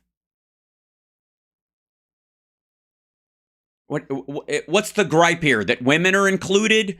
Or that men and women work side by side as equals? Is that the fucking hill you're gonna die on, you tit?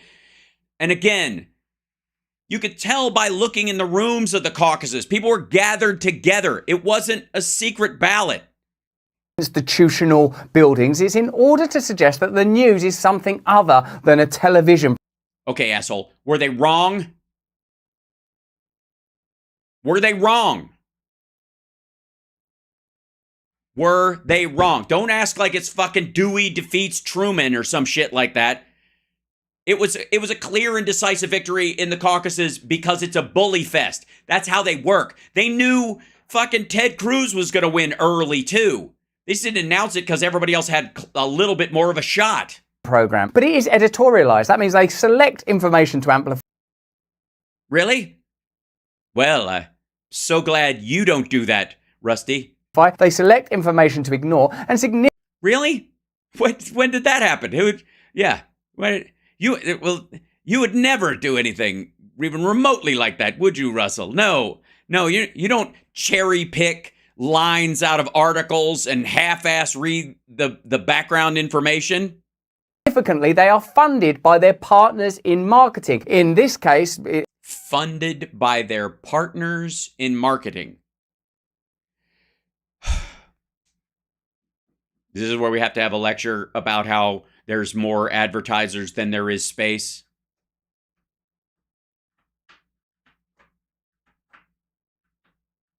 Especially around these particular like political issues because people, they know it's going to be a thing, so they can charge a premium? Is that, we're just going to pretend that there are only pharmaceutical contractors in Boeing? In talking about cable news, overwhelmingly by Big Pharma. Have you noticed any news stories in the last couple of years that were biased towards outcomes that might be favorable to Big Pharma? Let me know in the chat.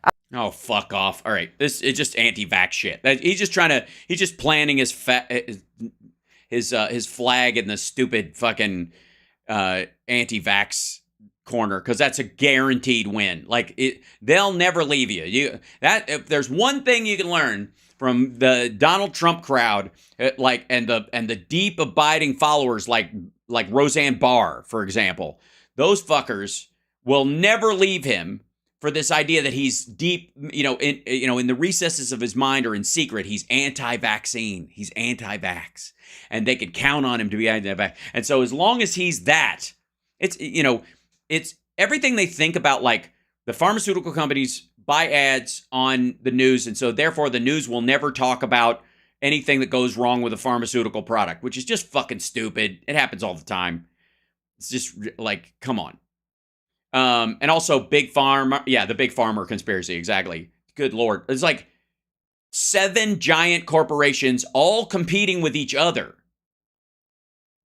So, but in the one area of like killing off the world, they're all on the same team. Everybody that works for them, all the scientists, all the lab techs, all the fucking testing people and the focus groups, all the marketing people, all the fucking executives, the fucking accountants, everybody who works at a pharmaceutical company, they are trying to win and beat. Moderna's fighting Pfizer and Pfizer's beating AstraZeneca, and they're all fighting on a surface level. But below the surface, they're all coordinating a depopulation scheme to wipe us the fuck out. Like the fucking, how stacked in the corner of stupid are these motherfuckers?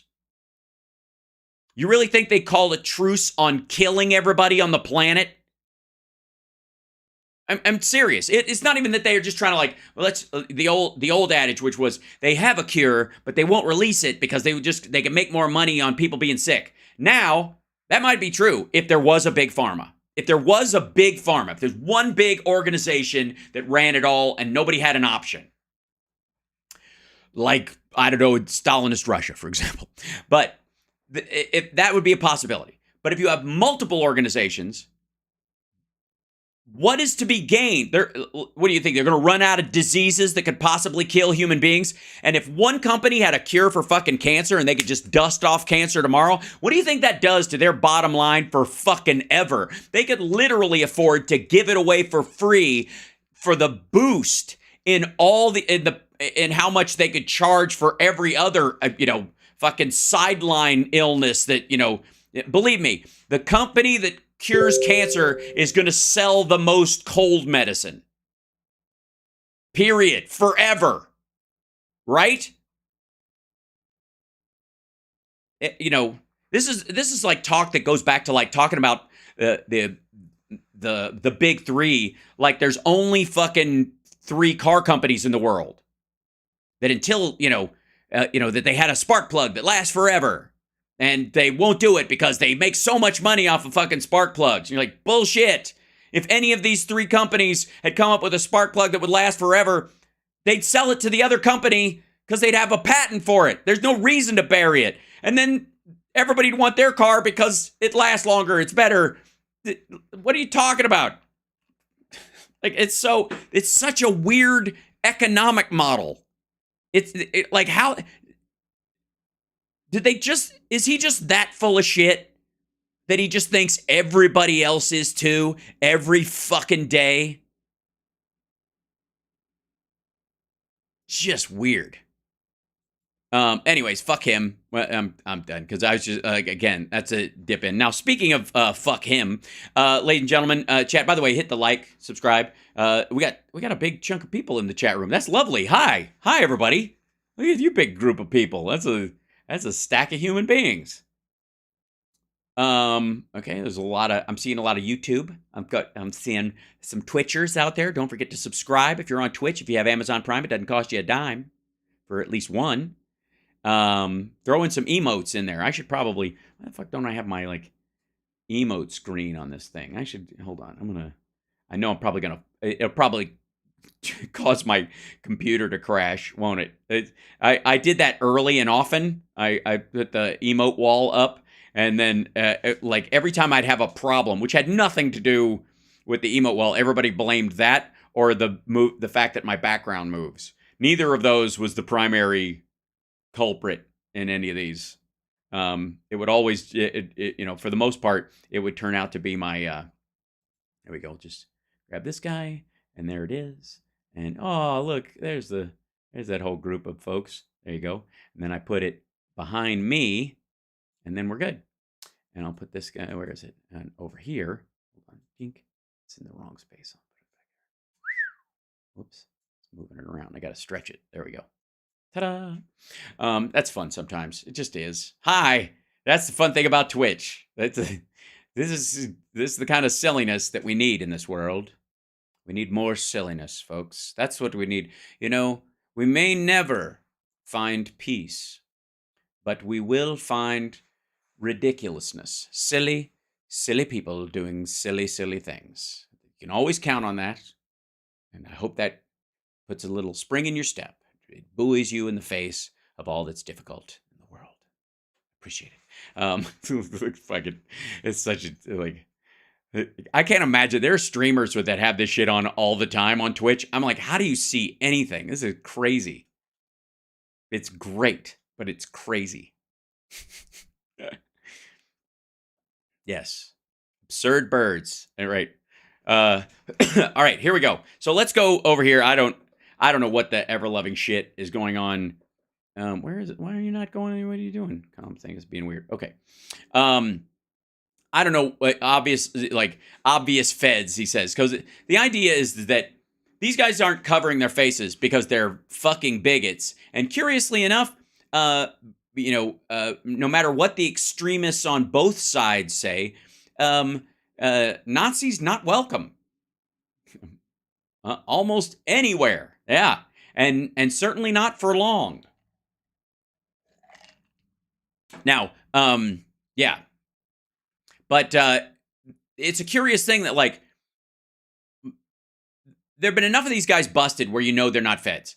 And some of the guys tried to turn state's evidence after everybody got busted, and they tried to shave some time off their, you know, off their sentence, like any mafia organization would. But the idea that these are just a bunch of fucking FBI agents wandering around, obvious feds. So let's see what makes them obvious feds besides, you know, Kurt and Jimmy's, you know, fucking pot fantasies. Look at this. They're doing it again. Currently approximately 9. Look at this. They're doing it again. And by they, obviously the ATF or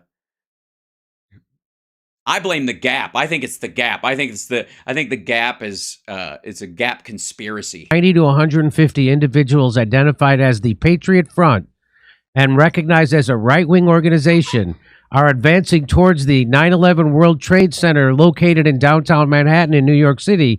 Numerous sightings have been reported from the subways into the Oculus Mall and now towards the 9/11 World Trade Center, New York City. Police officers are currently keeping an eye out while escorting them as they work to maintain a separation between any counter-protesters or any other individuals.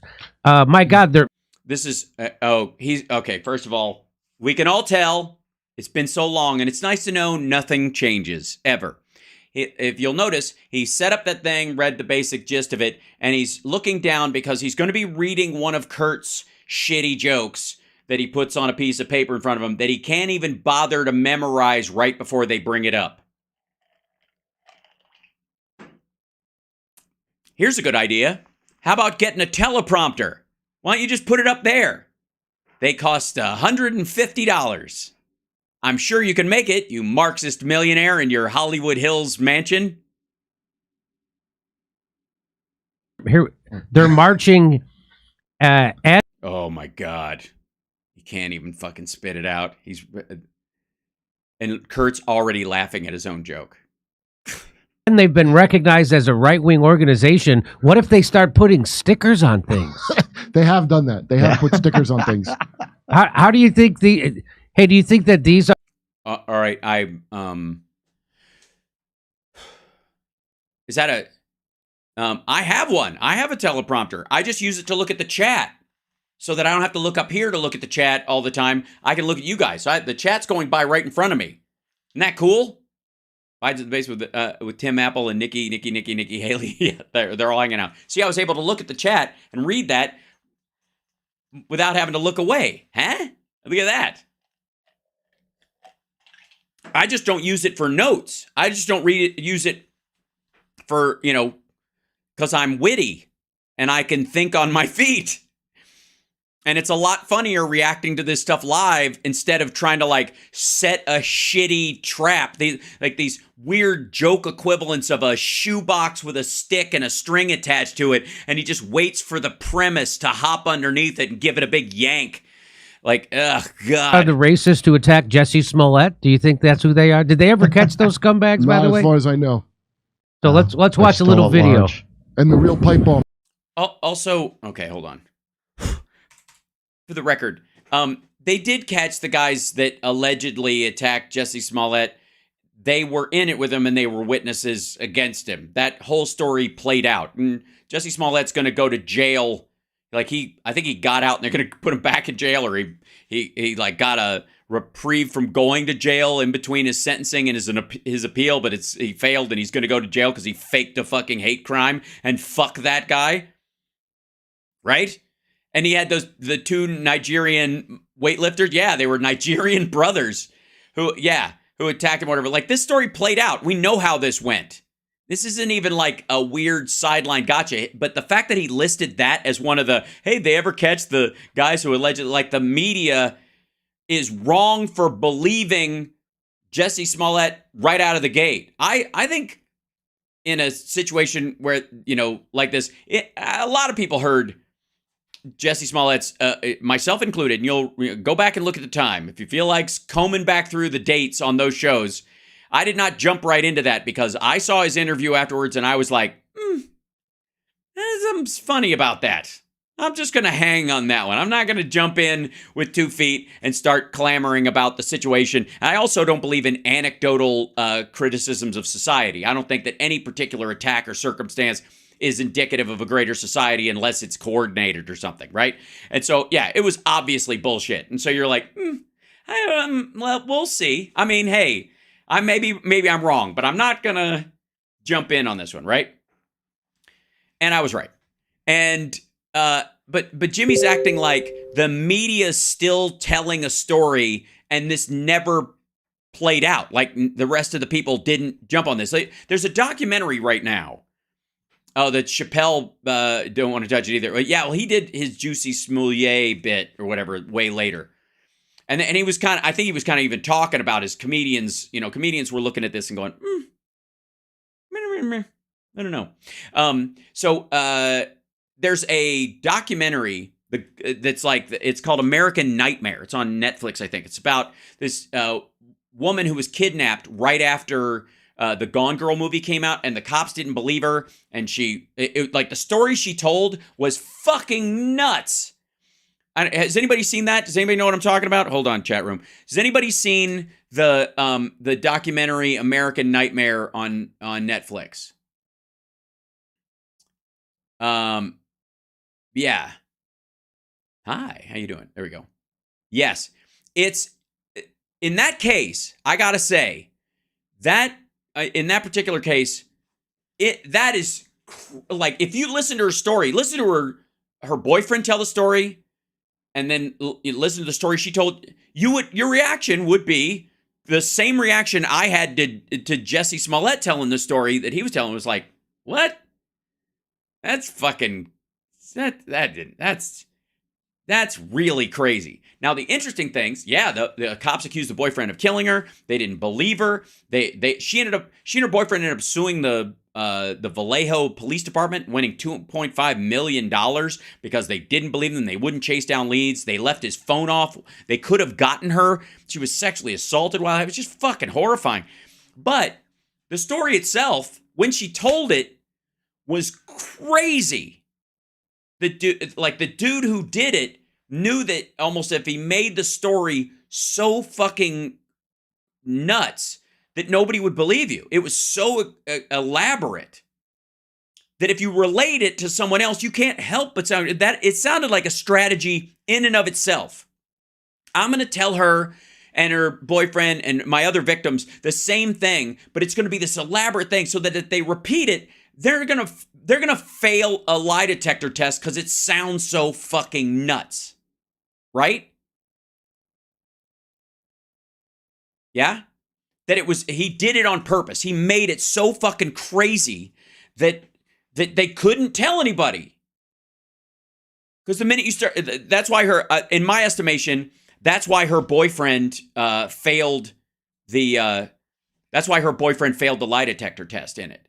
Because how the fuck do you even relay what the kidnapper said, what they said, what the house looked like, why you didn't report it, because he drugged him and he didn't wake up for like 6 hours, and he gets up and the guy's got a camera in his house pointed at him and tape around the floor. If you leave that square of tape or you try to make a phone call, I'm gonna kill her. And you wait for, and it was there was a camera, there was tape around the floor, there was video of him doing it, and the guy eventually called the police.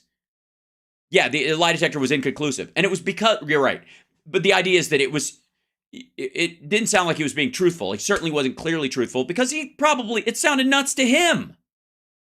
The guy said there's multiple people here, we're wearing wetsuits, blah, blah. Like, it was so elaborate.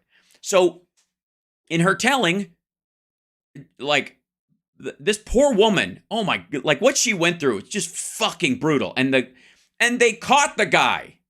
And he'd done similar shit with other women. And he was a fucking monster, this guy. Yeah, Denise Huskins, right. And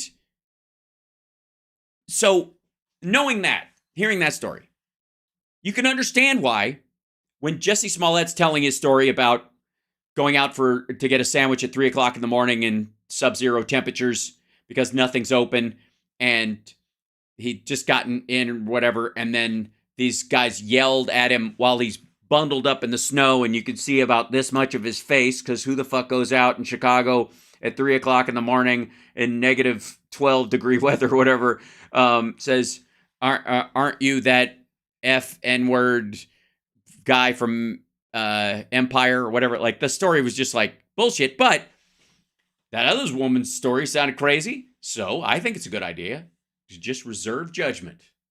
Let the police do their work, and if my suspicions are proved logical, then I guess good for me, and there we go. But on the other side, if it turns out that it was true, I'd hate to jump on him with both feet in that situation, right? Especially if something was that extreme happened, right? Give them time to hear it out. That's why, believe all women is genuinely like, listen to all women. Let them say their story. Don't interrupt them while they're telling you their story about being assaulted. Don't interject and start fucking around with, well, where were you? Why was this? Just listen. Take notes. Take the whole thing down. Check it out. If there's something that comes back that's hinky, bring her back in. But like in this case, in the Huskins case, they wanted to interview her before she had a sexual assault kit done on her. What the fuck? Right. So that's a great, right? That, to me, let her go get a sexual assault kit. I don't want to talk to her till then. Make sure we get all the evidence we can possibly gather. And then when she comes in, I'm going to listen to every detail she has. And I may ask her to tell me the same story multiple times to see if there's inconsistencies, because that's my job as a law enforcement officer. And I got to be able to nail this down, because if we catch this motherfucker and he goes, you guys just rushed to judgment, I don't want to lose the guy who did this because there was something shaky in her story and I didn't figure out whether it was me hearing it wrong and writing it down wrong or what she said or whatever, right? So there's a reason why you tap the brakes and just let the story play out. And again, this is kind of like believe all women kind of aid itself as an idea, because belief is a permanent state in many ways. Listen to all women. Before you interject, before you start breaking the story down or interrogating them, get all the details. Not too much to ask. And the Huskins case, which is that documentary, American Nightmare, is a perfect example of that. Yeah? Meanwhile, Jimmy, and I don't know, why did my buttons stop working all of a sudden? Does it happen to anybody? Jimmy is apparently just fucking... It's hack comic stuff. It's like doing jokes from, 10 years ago, even though, like, doing like the 49ers will never win after they've won 2 Super Bowls because you did a bunch of 49er jokes will never win. You know what I mean? And they used to work. And they've been recognized as a right-wing organization. What if they start putting stickers on things? They have done that. They have put stickers on things. How do you think do you think that these are the He's still, like, he reads it. It's so fucking labored. racists to attack Jesse Smollett? Do you think that's who they are? Did they ever catch those scumbags, by the way? Not as far as I know. So let's watch a little video. Large. And the real pipe bomb are still large. This is actually a Friday the 13th remake, I think. I don't know who said that, but somebody said it's actually a Friday the 13th remake. Jason Voorhees, who was not the first killer in the Friday the 13th I guess sequilogy. How many 13, 14 of these things now? In the first movie, spoiler alert, it was his mom killing everybody. He didn't show up till the second movie. And the hockey mask part was crucial to the scary nature of the beast in this related. But Jason Voorhees wore a hockey mask. These guys are wearing neck gaiters pulled up to be like balaclavas because they're wearing a fucking hat. There's no relation. They stole this from the Purge. Now, there is absolutely no way that this is an organic group of people. Why? Why? Why not? Did you ever see the Skokie Nazi March? What are you talking about? There is absolutely no way that this is not and you see what their sign says? So they're against Zionists. I mean, they're against the anti-Zion. Wait, here. Let's watch. Okay, by the way, they're against the anti-Zionists. So his argument is that they're doing this because they're trying to undermine the pro-Hamas left-wing position that he favors just because that's the side of the bread that the butter is on. But this is a long fight with these people. They mean Jews in general. Now, not all Jews are Zionists, one would argue, and I would agree with you on that. They wouldn't. That a Jew is a Zionist in all ways. That's it. Because their idea is that they have to wipe out, elements of the Talmud to wipe everybody else out, and they're basically Islamists of another name. That's the belief of those folks. So by the way, there they go. It all is going to make sense in a second. I mean, it already makes sense. This is the FBI propagandizing Americans. Sure, right. But of course it is. Why wouldn't it be? Just ham-handed propagandizing to be afraid of their neighbor. Why would I be afraid of my neighbor? I don't know where those motherfuckers live. They've all got fucking face gaiters on. Why? What am I afraid? You know what they're making me afraid of? People who work at Best Buy. That's what I'm afraid of. I'm concerned that Best Buy is staffed entirely by Nazis. They're afraid that... Is Jimmy Dore an asshole? Yes, Jimmy Dore is an asshole, Deborah, in answer to your question. Yeah, actually, that's rude. I take it back. Jimmy Dore is not an asshole. Assholes are useful, and they are necessary. As I've said many times, if you... opinions are like assholes. If you tell me you don't have one, I know you're full of shit. Oh my God, Donald Trump and his band of white-wing racists are going to take... White wing? In the white wing with the racists on the L train. Take over the country. That's what this is. By the way, that guy's not hiding who he is. Is he an FBI agent? I know. The boy leader. Is that on the subway? Is that what that is? Yeah. Yeah, that's the subway. Wow. And they were just where they were just walking was the Oculus. One of them should have their pants. Also, does anybody remember? Well, never mind. Cancel culture. Remember that phrase? Remember that? Remember that business? Remember the whole thing about cancel culture? And remember what happened to a bunch of the guys who marched in Charlottesville? Remember that? Remember the guys who were saying the Jews will not replace us and all that? They were walking around. They didn't have any masks on, did they? Oh, no, they did not. Remember? And what happened? A bunch of them got fucking fired. People found out that they were at that thing, and their footage was on the fucking nightly news or in magazines and all this stuff, and a lot of them lost their fucking jobs, and a lot of them had to move out of their parents' house, and they found out. They FAFO'd, right? That's why they're dressed like this, you dumb motherfucker. That's why they're doing it. And they want you to know they're there, but they also know that nobody wants them there. So yeah, the same tiki torch motherfuckers who got in trouble the last time are now wearing fucking masks while they go out. That's why. That's it. Because they know there's ramifications. I don't know why this is even a mystery.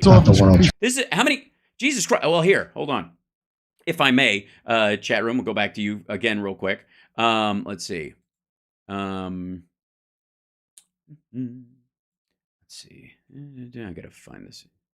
Shut up. All right.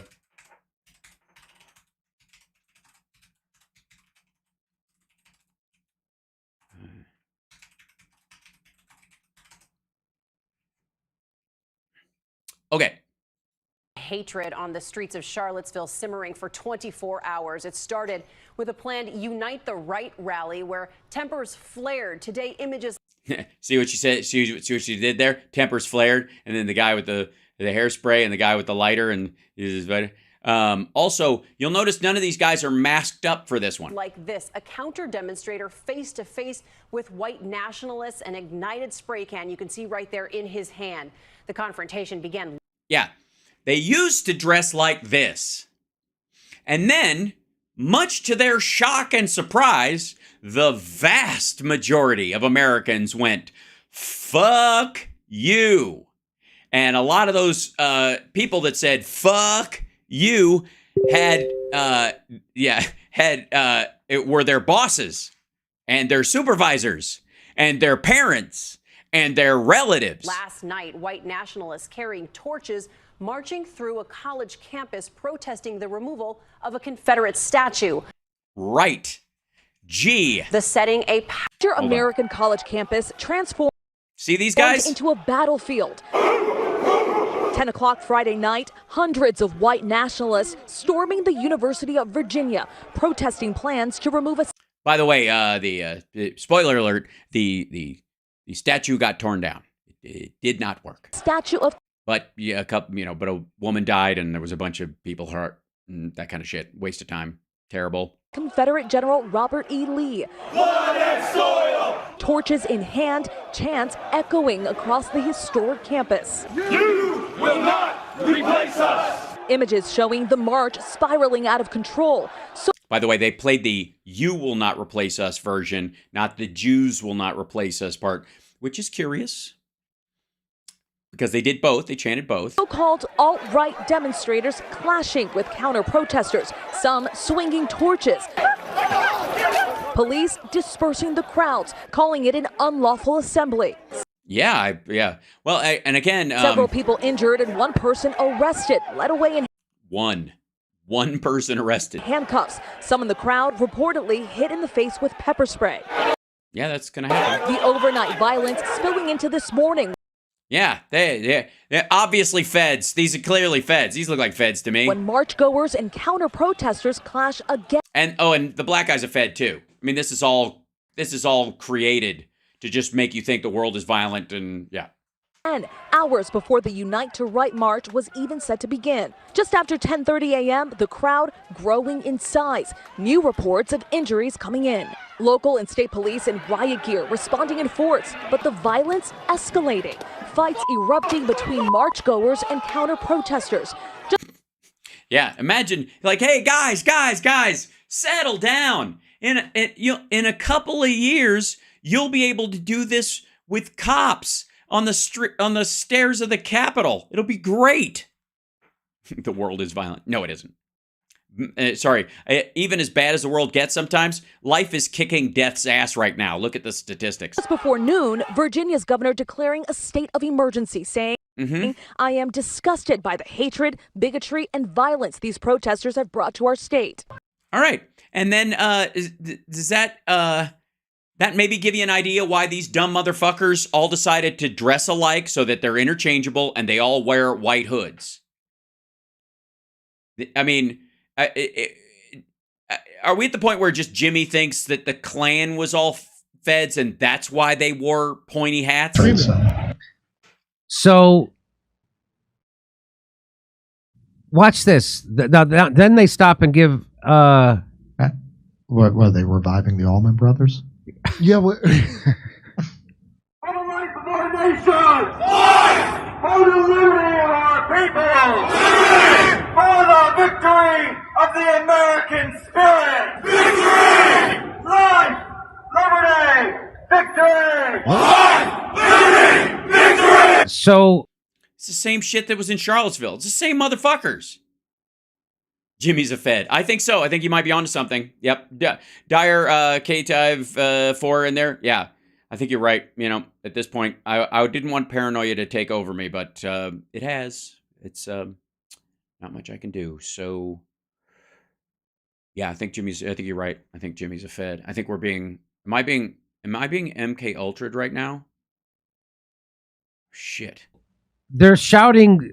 Hey, there's some guys shouting vague message in unison. It's not vague. And also, he's reading that. Like, they went through this. Like, can we just address what's actually happening in this clip? Because I didn't pick this. I didn't take this out of a show. He posted this. And the title of this, by the way, he's not even, you want to talk about like fake news and people making shit up. Feds cosplaying as right-wing Patriot Front march in New York City. Like, he's just saying it. Like, he's got no evidence whatsoever. What he's got is a list of jokes because Jimmy and Kurt and whoever the fuck else is in this room or doing this show at the time, whoever else is there working the booth and whatever they have as their setup and or running the fucking TriCaster or OBS over in the corner. Those folks sat around and said, how do we rehab the right-wing movement to protect it against the actions of the right-wingers? That how do we rehab MAGA and the right wing from what Charlottesville protesters and these motherfuckers are doing? How do we protect them from something, by the way, they don't want to be protected from? How do we sit around and make sure that we run interference for the imaging that's going on here? Yeah. How do we dissemble on their behalf? Why do you need to wear a mask if you're shouting life, liberty, and victory? Why do you need a mask for that?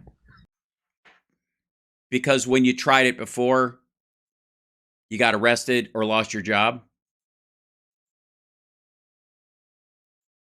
Because you participated in a situation where someone died, because your family disowned you, because you got your ass kicked before. Maybe you just got a big, lump on your noggin and you don't want it to show. But that's why.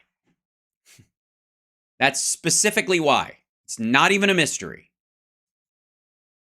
Because people can watch the internet and the internet's forever. So if your fucking noggin shows up, and there's some people who are beyond the point. They've already been arrested. They're fucked anyways. So they'll be like this guy walking around in like semi-disguise, grow a beard, wear shades and a hat. And then if you really get up against a wall and nobody wants to fucking hang out with you anymore, you can apply for a name change, shave your beard, and start wearing, round spectacles and a baseball cap, and nobody will give a shit. I hate those things. All right. So you want tour guide backstory on where they are? But let me just show you. Yeah. Where are they? All right. So that's Bowling Green, where they are right now. They're outside the Alexander Hamilton Customs House, which now it's a popular place for like rallies and demonstrations. But that's actually right by Evacuation Day Plaza, which was where basically the British handed over the keys to Washington to take over the country. Okay. And got in their ships and sailed off. Right, which is why they're there. Because to them, this is their response to, I don't know, why is Jimmy so loud? I'm sorry, I'll bring it down a little bit. I didn't realize. Or actually, I can do it the other way. Hold on one second, because this is the easier way of doing it, if it works. There we go. That's why they're there.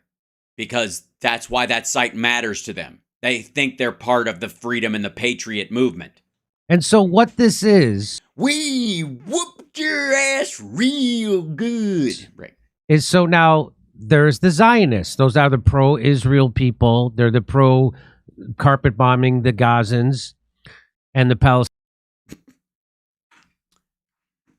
These guys think everybody's a Zionist.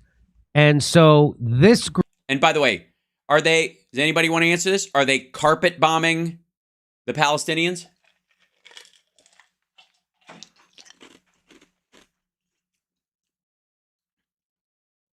Are they carpet bombing the Palestinians?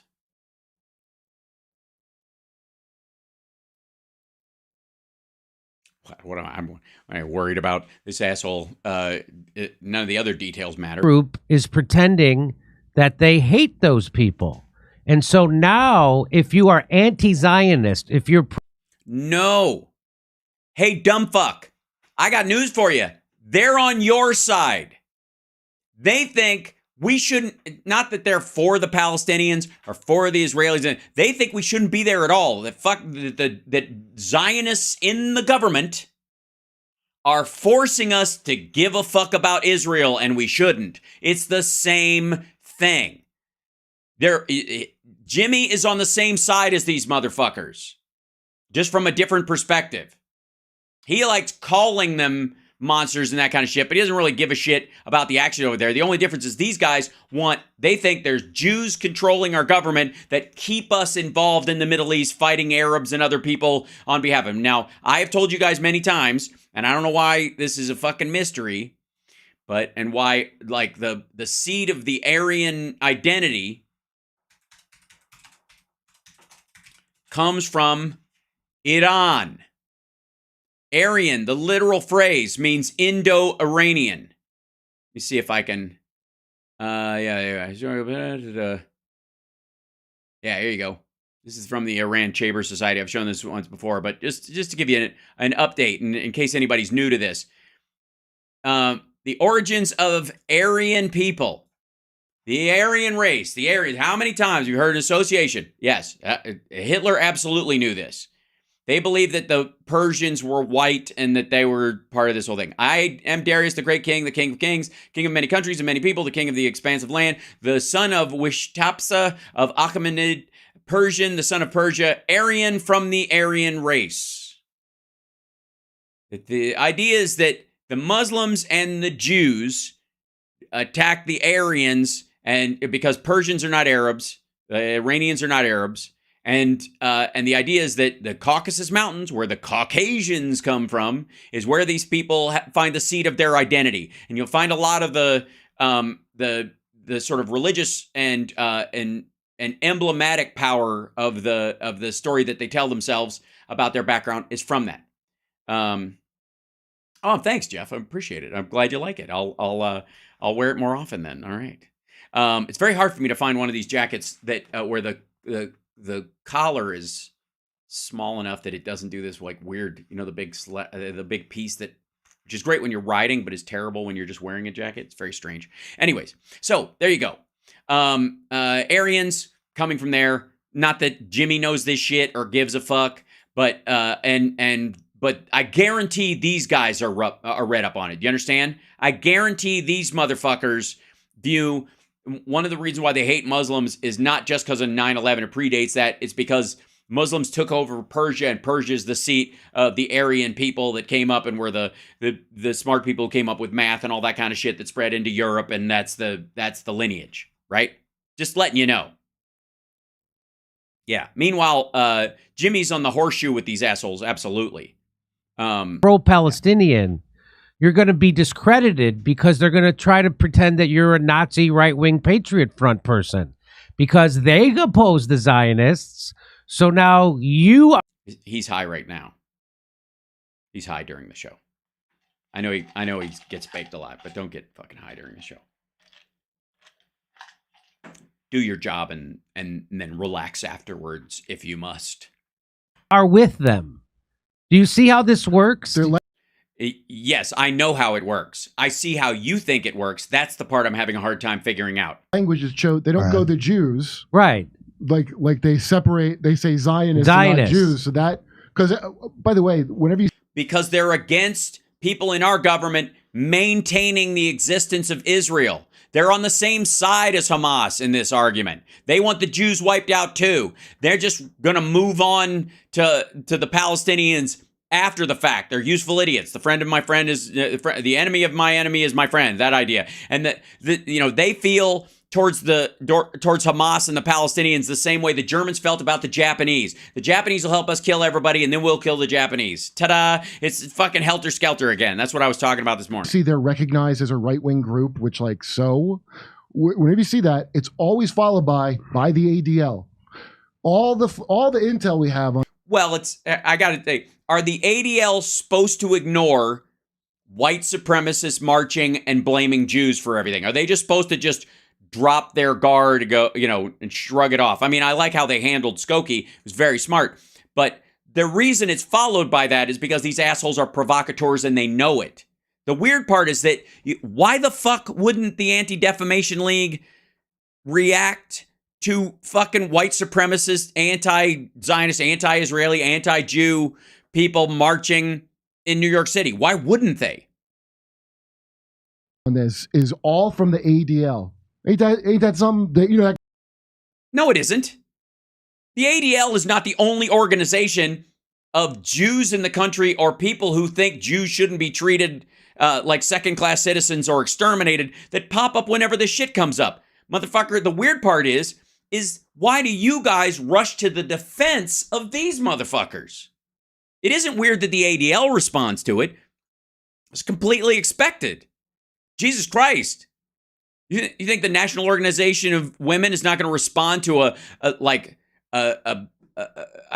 sexual assault case that is in the news or something like tailhook in the Navy when that came out or whatever? You think every time that comes up, here come the feminists. Obviously they're orchestrating all this sexual assault and all these fucking beastly men walking around. They're making it they made Donald Trump just to justify their bottom line. That's the argument here. It's fucking weird. Great organization, the ADL, that reliable group. And this is that those, yeah. The ADL, the Jews who, yeah.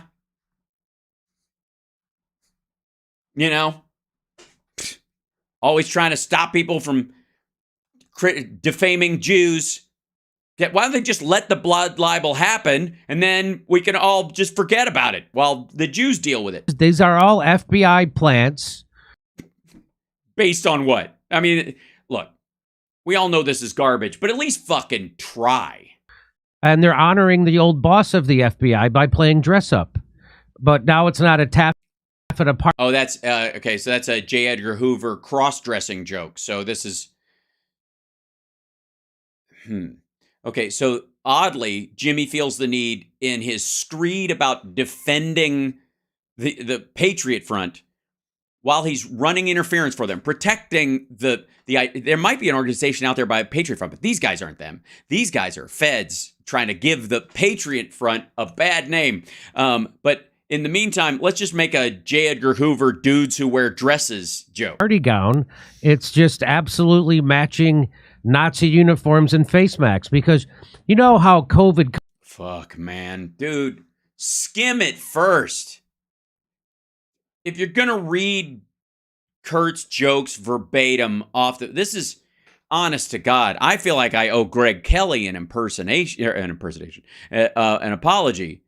It's like he's doing a Greg Kelly impersonation at this point, just looking down. I have notes. I don't like having to read these things. Don't like it at all. Conscious the Nazis are. They wouldn't. God. Just get a laugh button, for fuck's sake. They all heard them before. You did a round table. You don't have that many people there. You guys all sat around. They've all heard. They were there when you wrote them down. I want to get you sick because they're not just Confederate people, but they're considerate people. So that's what this is. So this. Jesus Christ.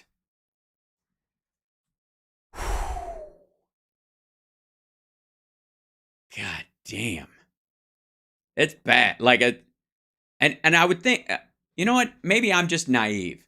But all this alleged touring that he does, you know that thing at the beginning that has all these dates that they're doing? I don't know. It just seems like to me that as an actual stand-up, who's, by the way, performing at Flappers this Friday night, 10 o'clock. Please come on down. It's our first Friday Eye comedy show. So I'm probably going to let AI pick my topics and not even look at them until I'm on stage, that kind of thing, or ask when I'm up there. I'm just going to go, I'm going to ask the people, whatever, have somebody do a prompt and go, give me, 10 subjects that I got to talk about during the course of this, and I'll take it off there since it's Friday Eye. Oh, God. Dude, can't stop lying. I love you. And the fact that you had to even look through this shit in the beginning, bless your heart, to find this stuff. But good Lord, you'd think that spending a little time on the road would make you better at this, but I gotta say, he seems worse, if that's even fucking possible. What if another comic covers that subject? Oh, well, your take should be so personal that it doesn't overlap. This is now the FBI figuring out how to discredit people. Yes, the poor Patriot Front, poor Patriot Front. And what he means is anti-Netanyahu protesters or something. No, this doesn't have anything to do with that. Who are anti-Zionist. So now if you're anti-Zionist, which I am, which almost everybody I know is. Well, you don't get out much, though, also. And clarify the term. Because anti-Zionist meaning like against the settlers and what some of those fuckers do in the West Bank and that kind of idea, that's pretty reasonable. I think most people like that. But, which category of anti-Zionist? The existence of Israel at all? Because that's what these fuckers are. That's what they mean. They don't mean they're against Israel being a solely Jewish state. That's the second version of Zionism you'll hear sometimes bandied about, right?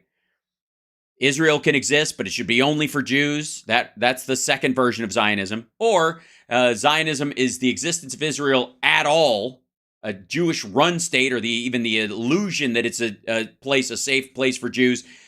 Those three categories of Zionist. You got to kind of let us know. Because I'm against what the settlers do. That would make sense, right? But the idea that Jimmy's, they're against the existence of Israel, period. And Jimmy is running interference for them. Now they're going to make you think, oh, does that make me a white supremacist Nazi if I'm anti-Zionist? Yes. Congress declared Judaism is Zionism. So, yes, sir. Congress declared Judaism. What was their big bill they passed that was only binding? Did pass. They said anti-Zionism is anti-Semitism. Yeah. Which it's not. It's weird how like racists all have the same. It's a race and a religion. Yeah. Go ahead, Russ. And actually, okay. Oh dear. Okay, there may be archives there. I was a tour guide in New York City for 9 years. Oh my God. I don't need the side story on this. Good Lord. But you get the general idea. Like the ADL criticizing Patriot Front is an attack on people who don't like Netanyahu and the settlers and don't believe that the Israelis are prosecuting the war in Gaza well or at all or whatever. And so therefore the enemy of my enemy is my friend. That is where Jimmy finds himself with Patriot Front. Yeah. Anyways, yawn. I can only take so much of that. And here's the thing, not because of the ideas presented, because we've seen worse. It's ridiculous, but haven't we seen all kinds of awful on the show at different times? Yeah. But the level 4 hype train, look at that. But I suppose, hold on, let me bring the chat room. Like, again, Groove Dragon starting with the stop fucking bombing. We're not bombing. What are you talking about? Also, there are no Houthis here. There are no members of Hamas here. I don't think they can hear you. They don't watch my show.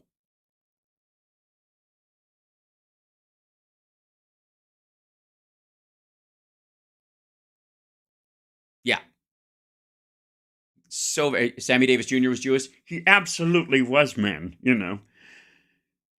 Mr. Bojangles danced. By the way,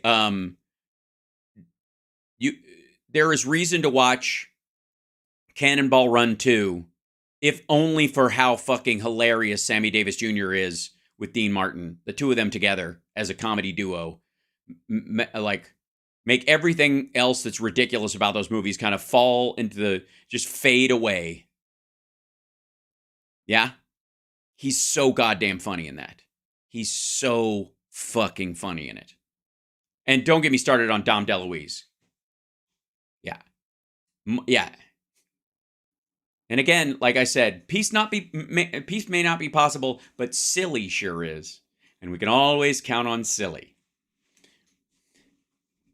The Candyman can, who can take the sunrise, sprinkle it with dew, give you diabetes and a measuring device. The Candyman can. Burt Reynolds is always great. He's just terrific in it. Even in shitty movies, he's great. His timing and the birth of the Ferris Bueller camera look, breaking of the fourth wall, goes right back to Smokey and the Bandit. All right, I'm just going to let you guys know, tomorrow, pay attention to the shirt I'm going to wear tomorrow. That's all I'm going to tell you. Tomorrow afternoon show is later in the day, but I got a special treat for you for the shirt tomorrow for the show. And yes, Sammy Davis Jr. did have a fake. Who are Dom DeLuise family fans? I sure the fuck am. I love Dom. I got to meet him. This is the thing. As crazy as Marianne Williamson is, the one gift I can say, besides the time I spent, around Emma and her daughter, who's great, and I think I was a positive influence. When she was wee, I have a great picture of me with my long hair hippie self and playing with Emma when she's I think 4 or 5 years old. But the other great thing, because she was a joy, she's a lovely child and a good human being, was that Dom DeLuise would occasionally come to Marianne's lectures, and I would joke around and do stuff. And let's be abundantly clear. Marianne Williamson has no sense of humor. None. Like, she can recognize momentarily shock silliness where she can have, you know how people who never really laugh or whatever, but they'll do kind of like a, like that, just like that. Yeah. And so that, for me, that's a perfect setup comedically. If somebody, for everybody else and that kind of stuff, and just joking around, it just leaves a lot of space to fill, right? There's a lot of room for smiles and silliness around dry people who just kind of dead eye everyone in that regard, or think the sun shines out of their ass. And Dom came to a couple of things, and he was walking with a cane at that time. And at one point, I was running around doing, I don't know what the fuck I was doing in particular, but I would do voices like when I was giving the microphone to people when I ran sound for her, and I would just, you know, it was crazy. Anyways, I would just try to make it as charming and fun and be, you know, kind of put as much of myself into the gig as possible, as it were. And Dom called me over at one point when he was like, because I was like, oh shit, there's Dom DeLuise. And he and I think Peter might have been there with him. But he called me over like this, like that. And I was like, I thought he needed help or they needed whatever. And he goes, come here. And he goes, I just want you to know, you are so funny. You made me laugh tonight so hard. And I got to tell you, my heart swelled when he said that. I thought my chest would burst because I loved Dom DeLuise and I loved his comedy and I loved his personality, and he was a fucking sweetheart.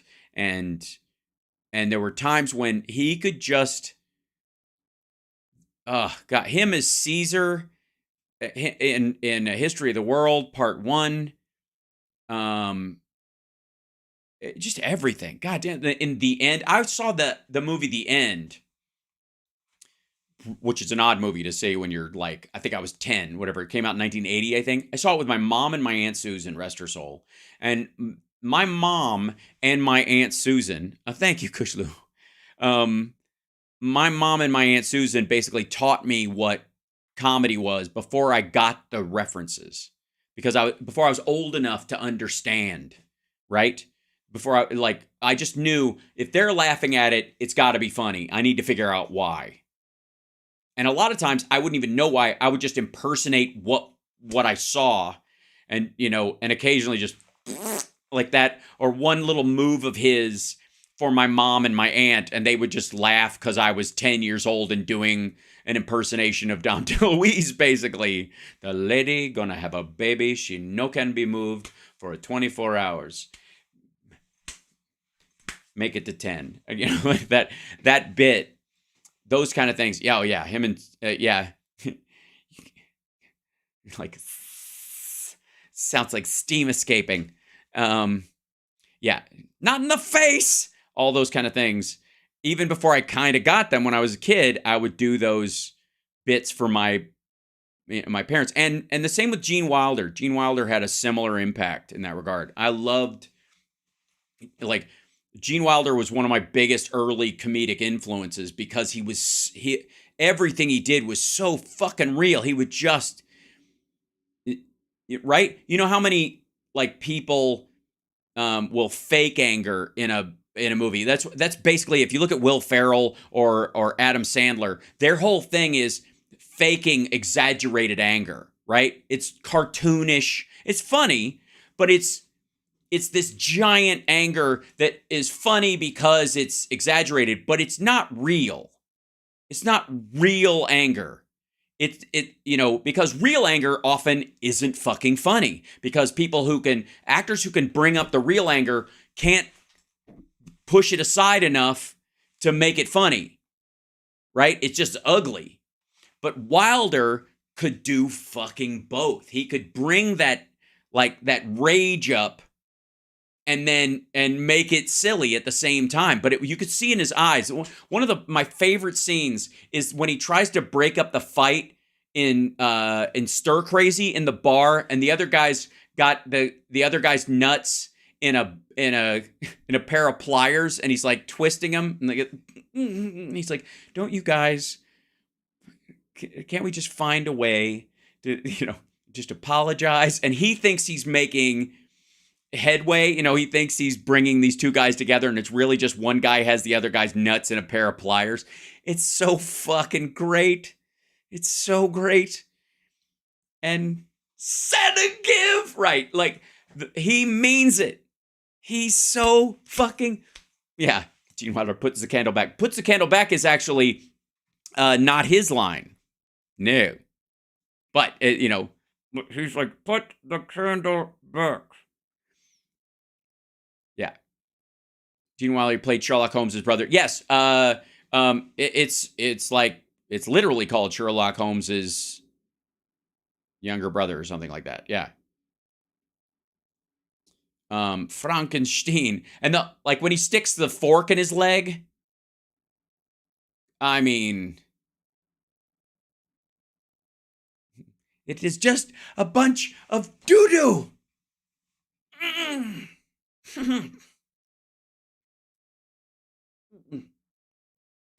Class dismissed.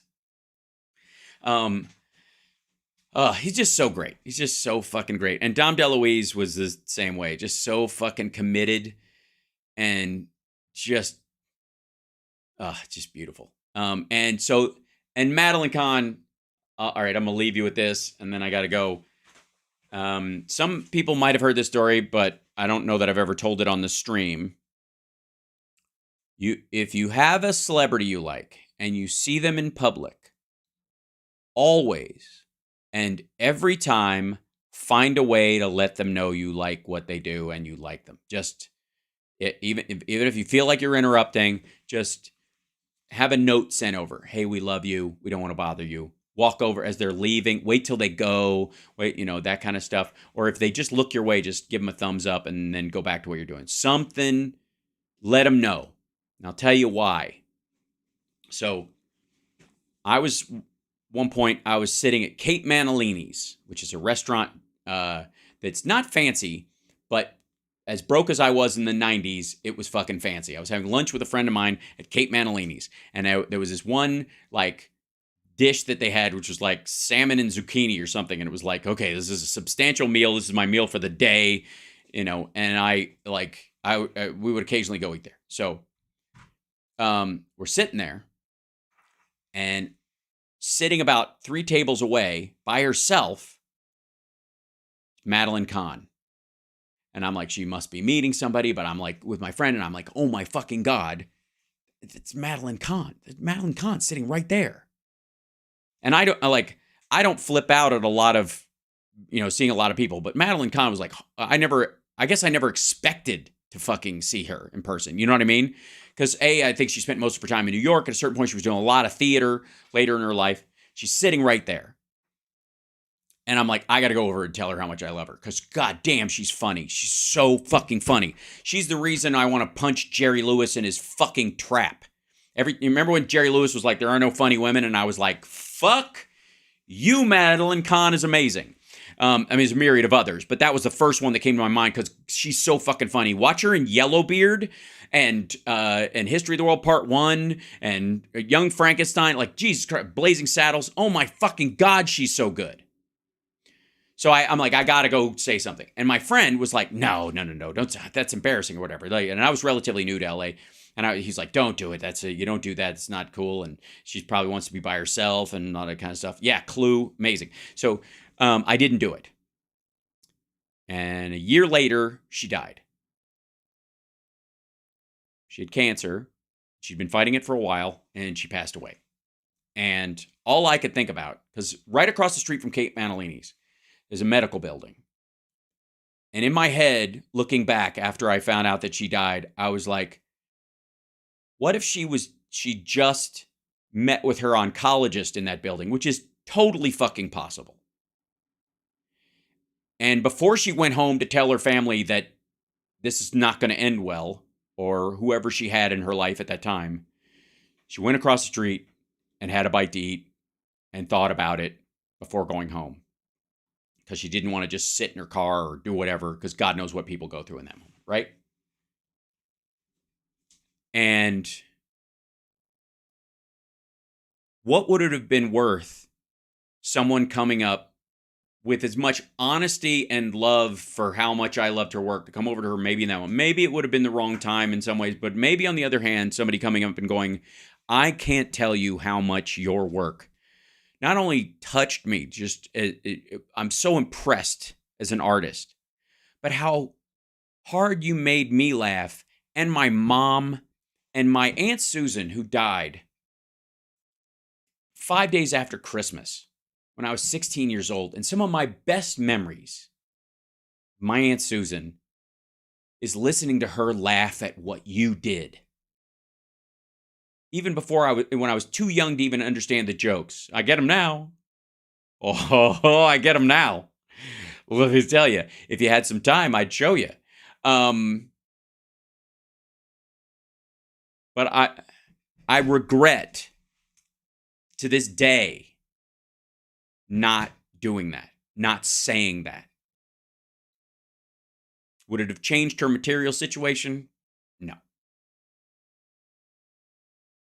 But in that moment, reminding her of the gift she sought to give everybody with her life, somebody walking up and just, and honestly fawning, I don't see how that could have been a bad thing. And so from that point on, I was fucking angry when she died.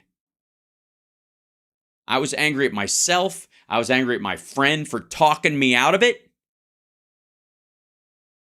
And I'm like, I'm never letting that happen again. If somebody's a good person and their work has done something for me, or that, I have an opportunity that to go up and tell them, I'm never going to pass that up.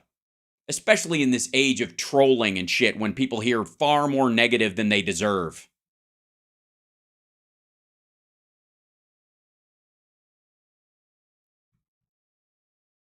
I don't know how we got on that topic, but I felt the need to say it, mainly because of how funny that woman was.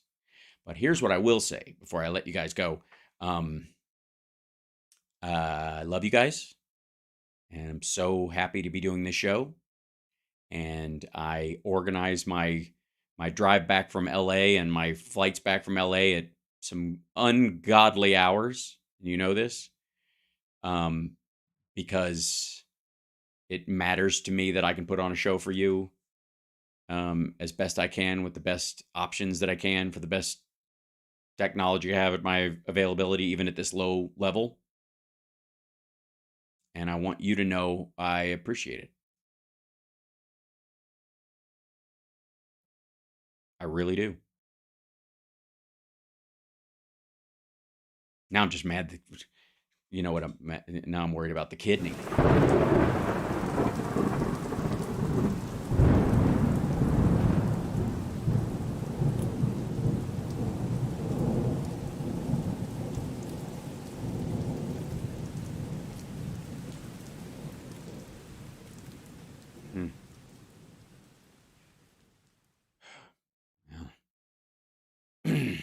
We all got to have something that keeps us up at night.